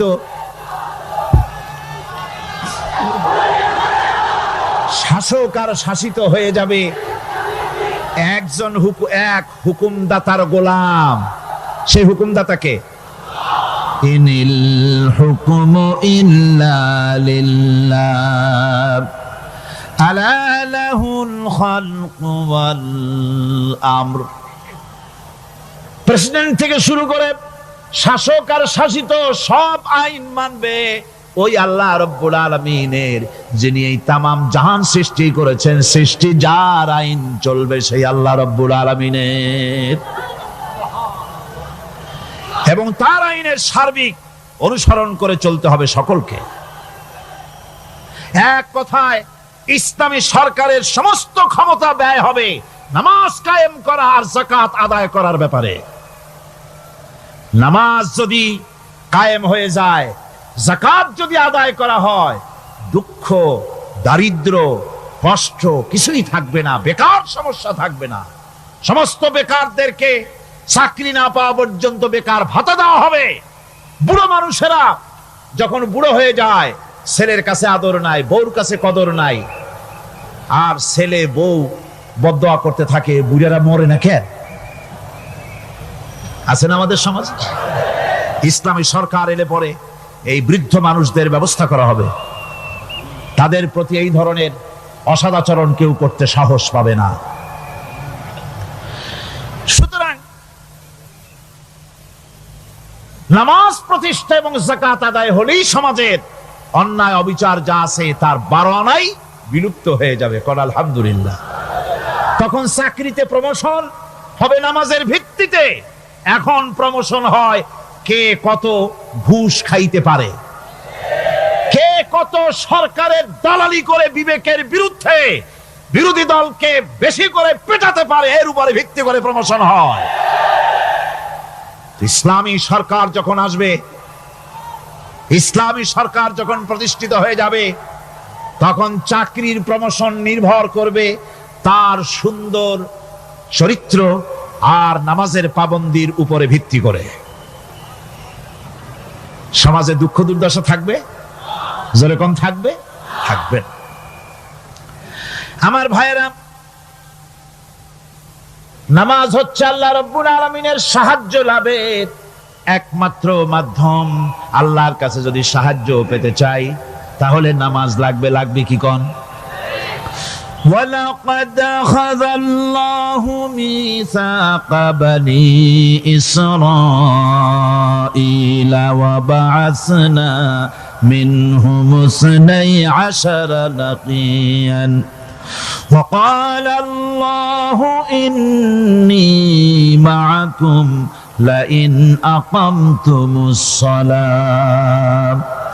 আল্লাহ পাক বলেন, বনি ইসরাইলদের নিকট আমি ওয়াদা নিয়েছিলাম, তোমরা যদি মানুষদেরকে অসামাজিক কার্যকলাপ থেকে যদি তোমরা ফিরাইতে পারো, মানুষদেরকে অসামাজিক কার্যকলাপ থেকে তোমরা ফিরাবে। 12টা গোত্রের জন্য 12 জন নকিব নির্দিষ্ট করে দেওয়া হলো, তাদের দায়িত্ব দেওয়া হলো। মানুষদেরকে, সমাজের লোকদেরকে অন্যায় কাজ থেকে তারা ফিরাবে, ভালো ভালো কাজ করার জন্য তাদেরকে আদেশ করবে, অসামাজিক অধর্মীয় কাজ থেকে বাঁচাবার চেষ্টা করবে। এইটা যদি তোমরা করো তাহলে আমি তোমাদের সাথে আছি। শর্ত হলো একটা, তোমাদেরকে নামাজ কায়েম করতে হবে। নামাজ যদি কায়েম করো, আমার মদদ তোমাদের জন্য অবধারিত হবে। নামাজ প্রতিষ্ঠা করলেই আল্লাহর সাহায্য লাভ করা যায় জীবনের সকল ক্ষেত্রে। নামাজ হচ্ছে অপকর্মের প্রতিবন্ধক। নামাজ পড়লে অন্যায় কাজ থেকে বাঁচার পথ। অন্যায় থেকে বাঁচাই কিসে? নামাজ। আল্লাহ রাব্বুল আলামিন বলেন, উতলু মা উহিয়া ইলাইকা মিনাল কিতাবি ওয়াকিমিস সালাম ইন্নাস সালাতা তানহা আনিল ফাহশাই ওয়াল মুনকার। হে নবী, এই কিতাব তেলাওয়াত করো, যা তোমার প্রতি অবতীর্ণ করা হয়েছে, এই কিতাব তেলাওয়াত করো আর নামাজকে প্রতিষ্ঠা করো। নিঃসন্দেহে নামাজ মানুষকে পাপাচার থেকে বাঁচায়া দেয়। অশ্লীলতা, পাপাচার থেকে মানুষকে বাঁচায় কে? জোরে চিল্লা এখন কে? নামাজ। এই নামাজ মানুষকে অন্যায় কাজ থেকে বাঁচায় দেয়। নামাজ যে মানুষকে অন্যায় কাজ থেকে বাঁচায়, কেমনে বাঁচায়? আমরা যে নামাজ পড়ি, এই নামাজে তো আমাদেরকে অন্যায় কাজ থেকে বাঁচাইতে পারে না। নামাজি বহুত মানুষ আছে অন্যায় করে, করে কিনা কোন? না করে না? করে। নামাজি অথচ অন্যায় করে। আর আল্লাহ বলছেন নামাজিকে, নামাজ তাকে অশ্লীলতা থেকে ফিরায়। তাহলে কথা কারটা ঠিক? আল্লাহরটা। জোরে বলেন, কারটা ঠিক? অবশ্যই আমার আল্লাহর কথা হক। আমি ভুল করতেছি, আমি যেন কোথাও ভুল করতেছি, সামথিং ইজ রং, কোথাও যেন আমরা ভুল করে বসতেছি, সেই ভুলটা কি আমরা আবিষ্কার করতে চেষ্টা করবো ইনশাআল্লাহ। প্রথম যে কথাটা সেটা হচ্ছে যে আমরা যা নামাজে পড়ি আমরা তা বুঝি না। কথা ঠিক কিনা? আমি যদি এখন প্রশ্ন করি সামি আল্লাহু লিমান হামিদা অর্থ কি কোন, ফার্স্ট ডিভিশনে কয়েকটা লেটার নিয়ে ফেল করবেন এরকম লোক আছেন না নাই? সুবহান রাব্বিয়াল আলা অর্থ কি জানি না, সুবহান রাব্বিয়াল আযীমের অর্থ কি জানি না, দোয়ায়ে কুনুত অর্থ কি জানি না, তাশাহুদ অর্থ কি জানি না, সূরা ফাতিহার অর্থ কি জানি না। এমন কি উযুর মধ্যে কয়টা ফরজ তা অনেকের জানা নাই। কথা কি বেশি বললাম না ঠিক বলছি? একজনে জিজ্ঞেস করলো, মিয়া উযুতে কয় ফরজ? কয় হুজুর কি মনে করেন এটা বুঝি জানি না, এটা তো সাধারণ ব্যাপার, বলেন না কয় ফরজ? কয় উযুতে তো 17 ফরজ। কি কি? কয় হাত ধোয়া, পাও ধোয়া, মুখ ধোয়া, নাক ধোয়া, চোখ ধোয়া, জিহ্বা ধোয়া, মাথা ধোয়া। বলতে বলতে গুনে দেখা গেল প্রায় 19টার মতো বলছে। বলা হলো, মিয়া বললেন আপনি উযুতে ফরজ 17টা, কইলেন আপনি 19টা। কয় হুজুর জানি আরো, বলি না আপনাদের ভয়তে। উযু জানে না, নামাজ জানে না, তাকে এই নামাজ কেমনে ফিরাবে অন্যায় কাজ থেকে? কথা বুঝতে পেরেছেন?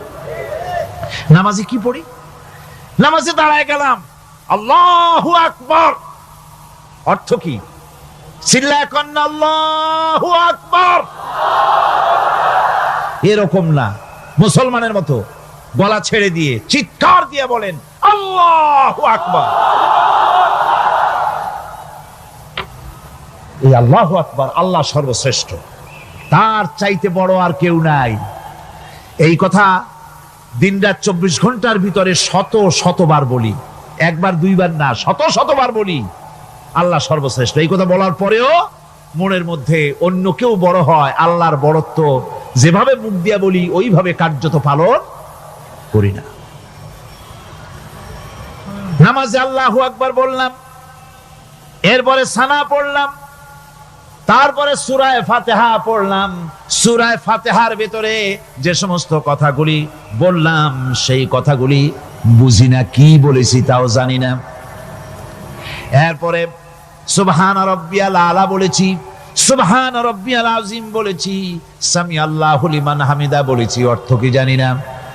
আল্লাহ তা শুনতে পান, যে ব্যক্তি আল্লাহর প্রশংসা করেন তিনি তা শুনতে পান।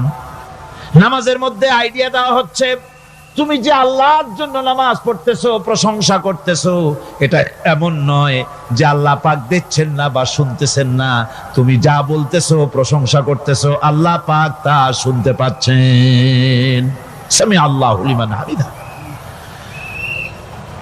সুবহান রাব্বিয়াল আলা। আমি মহান সর্বশ্রেষ্ঠ আল্লাহ রাব্বুল আলামিনের পবিত্রতা ঘোষণা করছি, আমি তার প্রশংসা করছি। সূরা ফাতিহার কি আমরা বলি আপনারা ব্যাখ্যা দেখে বুঝে নিয়েন, সেগুলি আমি এখানে বলে বাকি কথা সব শেষ করতে পারবো না। এরপরে আমরা নামাজের মধ্যে দোয়া কুনুত পড়ি। সেই দোয়া কুনুতে যে কি ওয়াদাটা করি, অন্তত আমার তো মনে হয় সাধারণ মানুষের মধ্যে 99.9 লোকেরা জানে না দোয়া কুনুতে কি পড়ে, অর্থ বোঝে না। দোয়া কুনুতের মধ্যে বলা হচ্ছে, আল্লাহুম্মা ইন্না নাস্তাঈনুকা, আয় আল্লাহ আমি তোমার কাছে সাহায্য চাই। কার কাছে সাহায্য চাই? আল্লাহর কাছে সাহায্য চাই। নামাজের ভিতরে বলতেছেন, এই কথা যদি অর্থ আপনি জানতেন যে তোমার কাছে সকল ব্যাপারে সাহায্য চাই তোমার কাছে, এই কথাটা যদি মনে প্রাণে বুঝতেন, তাহলে দুনিয়ায় কোনো মাজারে গিয়া মরা জিন্দা মানুষের কাছে গিয়া নিজের ছেলে মেয়ে চাইতেন না, চাকরির উন্নতি চেতেন না। আপনি নামাজের ভিতরে বলতেছেন আপনার কাছে, আয় আল্লাহ আপনার কাছে সর্বপ্রকারের সাহায্য আপনার কাছে চাই। নামাজের ভিতরে কিসের মধ্যে বলতেছেন? বিশ্বাস যদি করতেন, যদি বুঝতেন, তাহলে যত বড় পীর আসুক দেশ থেকে আর বিদেশ থেকে, সন্তান চাওয়ার জন্য পাগল হয়ে পায়ের উপরে পড়ে থাকতেন না, আল্লাহর কাছেই চাইতেন। কার কাছে চাইতেন? এরপরে বলতেছেন, ওয়ানাস্তাগফিরুকা, তোমার কাছে ক্ষমা চাই, গুনাহ করেছি, অনেক গুনাহ করেছি, তোমার কাছে ক্ষমা চাই, কারণ সাহায্য করতে পারো তুমি, গুনাহ মাফ করতে পারো তুমি। গুনাহ মাফ করার ক্ষমতা কি আছে পৃথিবীর কারো? আকাশে জমিনে আল্লাহ ছাড়া মানুষের গুনাহ কেউ মাফ করতে পারে? এরপরে বলতেছি, ওয়ানুমিনু বিকা, আয় আল্লাহ আমি তোমার উপরে ঈমান এনেছি, পরিপূর্ণভাবে তোমার উপরে ঈমান এনেছি। ওয়ানাতাওয়াক্কালু আলাইক, আর তোমার উপরেই কেবলমাত্র ভরসা করেছি। ঈমান এনেছি তোমার উপরে, ভরসা করছিও তোমার উপরে। এই কথাগুলি যদি আমরা বুঝতাম, তাহলে আত্মাটা বড় হয়ে যেত, মাথাটা আল্লাহ ছাড়া কারো সামনে নত হতো না। ঠিক না বেটি? আল্লাহ ছাড়া কারো সামনে মাথা নত হতো না। আল্লাহর উপরই ভরসা, তোমার উপর ভরসা করছি, তোমার উপর ঈমান এনেছি। এরপরে বলছি, ওয়ানুসনি আলাইকাল খায়র, সর্বপ্রকার কল্যাণের সাথে তোমার প্রশংসা করতেছি। ওয়ানাশকুরুকা, আর তোমার কৃতজ্ঞতা স্বীকার করছি, আমি তোমার শুকর আদায় করি, সর্ব ব্যাপারে তোমার শুকর আদায় করি। আর কি করি? ওয়ালা নাকফুরুকা, আমি কুফরি করি না, অকৃতজ্ঞ নই, আমি তোমার কৃতজ্ঞ বান্দা, আমি অকৃতজ্ঞ নই। একথা আপনি নামাজের মধ্যে বলেন, কিন্তু কৃতজ্ঞতা স্বীকার করেন না। আল্লাহ যে ছেলে দিয়েছে শুকর আদায় করেন না, আল্লাহ যে সুন্দরী বউ বা ভালো বউ দিয়েছেন শুকর আদায় করেন না, আল্লাহ সন্তান দিয়েছে শুকর আদায় করে না, আল্লাহ রাব্বুল আলামিন চাকরি দিয়েছেন, বাড়ি দিয়েছেন, জায়গা দিয়েছেন, জমিন দিয়েছেন, যৌবন দিয়েছেন, স্বাস্থ্য দিয়েছেন, শুকর আদায় করে না। আল্লাহ পাক বলেন, বান্দারে যে অবস্থায় থাকো শুকর আদায় করো। লা ইন শাকারতুম লাযীদান্নাকুম ওয়া লা ইন কাফারতুম ইন্না আযাবী লাশাদীদ। আমার নিয়ামতের শুকর যদি আদায় করো আমি বেশি করে বাড়ায় দেব, আর যদি শুকর আদায় না করো তাহলে মস্ত বড় শাস্তি রেখে দিয়েছি। সব ব্যাপারে শুকর আদায় করো, আমার নিয়ামতের শুকর আদায় করো। চোখ দিয়া দেখতে পাও, কও আলহামদুলিল্লাহ। মুখ দিয়া কথা বলতে পারো, কও আলহামদুলিল্লাহ। যা খাও মজা লাগে, বলো আলহামদুলিল্লাহ। কাজ করতে পারো, বলো আলহামদুলিল্লাহ। সব ব্যাপারে আল্লাহর শুকর আদায় করতে হবে। শুকরিয়া আদায় করলে রব্বুল আলামিন তারে আরো বাড়ায় দিবেন। এই কথাই বলতেছি, আল্লাহ শুকর করি, আর তোমার সাথে আমি কুফরি করি না, কৃতজ্ঞ আমি নই। ওয়া নাখলাউ ওয়া নাতরুকু মান ইয়াফজুরুকা, আর আমি ওয়াদা করতেছি এই কথা, তোমার সাথে যারা প্রকাশ্য দুশ্মনী করে, যারা প্রকাশ্য গুনার মধ্যে লিপ্ত আছে আর তোমার সাথে দুশ্মনী করে, ওদের সাথে আমার সমস্ত সম্পর্ককে ছিন্ন করে দিলাম। দেখছেন নামাজে কি কইলেন আপনি? আপনি নামাজে কত বড় কথা বললেন, ওয়ানাতুরুকু মাইয়া ফুজুরুকা। আয় আল্লাহ, আমি ওয়াদা করছি তোমার সাথে যারা দুশ্মনী করে, যারা প্রকাশ্য গুনাহ করে, তাদেরকে আমি পরিত্যাগ করছি, তাদের সাথে আমার কোনো সম্পর্ক নাই। এই কথা বলার পরে আপনার সম্পর্ক কার সাথে একটু চিন্তা করেন তো। আপনার বন্ধু কারা? ইলেকশন আসলে ভোট দেন কাদেরকে? কাদের চা খাওয়ান, কাদের চান্দা দেন? একটু চিন্তা করেন, অঙ্কের সাথে মিলাই নেন। তাহলে দেখুন, মুখে বলে এক কথা, কাজে করে আর একটা। আরে কি কয়? চিল্লায় কোন? আরে কি কয়? আর এই মুনাফিকি করতেছেন কার সাথে? আল্লাহর সাথে। কোন নাউজুবিল্লাহ। নামাজে কি পড়েন সেটা যদি জানতেন, অবশ্যই আল্লাহ রাব্বুল আলামিনের কথা কার্যকরী হয়ে যেত। ইন্নাস সালাতা তানহা আনিল ফাহশাই ওয়াল মুনকার। নামাজ মানুষকে পাপের কাজ, অশ্লীলতা থেকে ফিরাতে পারে। আল্লাহ ইন্না বসায়ছেন, নিশ্চয়ই, বেশক, অবশ্যই নামাজ পাপ থেকে ফিরাবে। কিন্তু কেমনে ফিরাবে নামাজ তো বুঝি না। নামাজ তো বুঝি না, খালি সেজদা দেয় জনমের মতো। আর সেজদা কি? নামাজে যদি দেখে ইমাম দেরি করতেছে, আত্তাহিয়াত পড়তে দেরি হয়ে যাচ্ছে, পিছন থেকে সিগন্যাল মারে, ঠিক কিনা? বেয়াদব, বেয়াদব।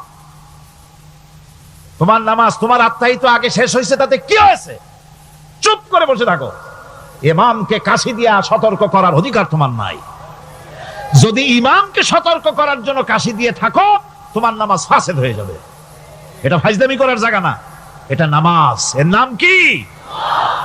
ধীরে সুস্থে নামাজ পড়তে হবে। অনেকে মসজিদটারে মনে করে জেলখানা, ঢুকতে যত দেরি, বেরোতে পারলে যেন বাসে যান ছটফট করে। সিনেমার মধ্যে গিয়ে ঘন্টার পর ঘন্টা বসে থাকে, খারাপ লাগে না?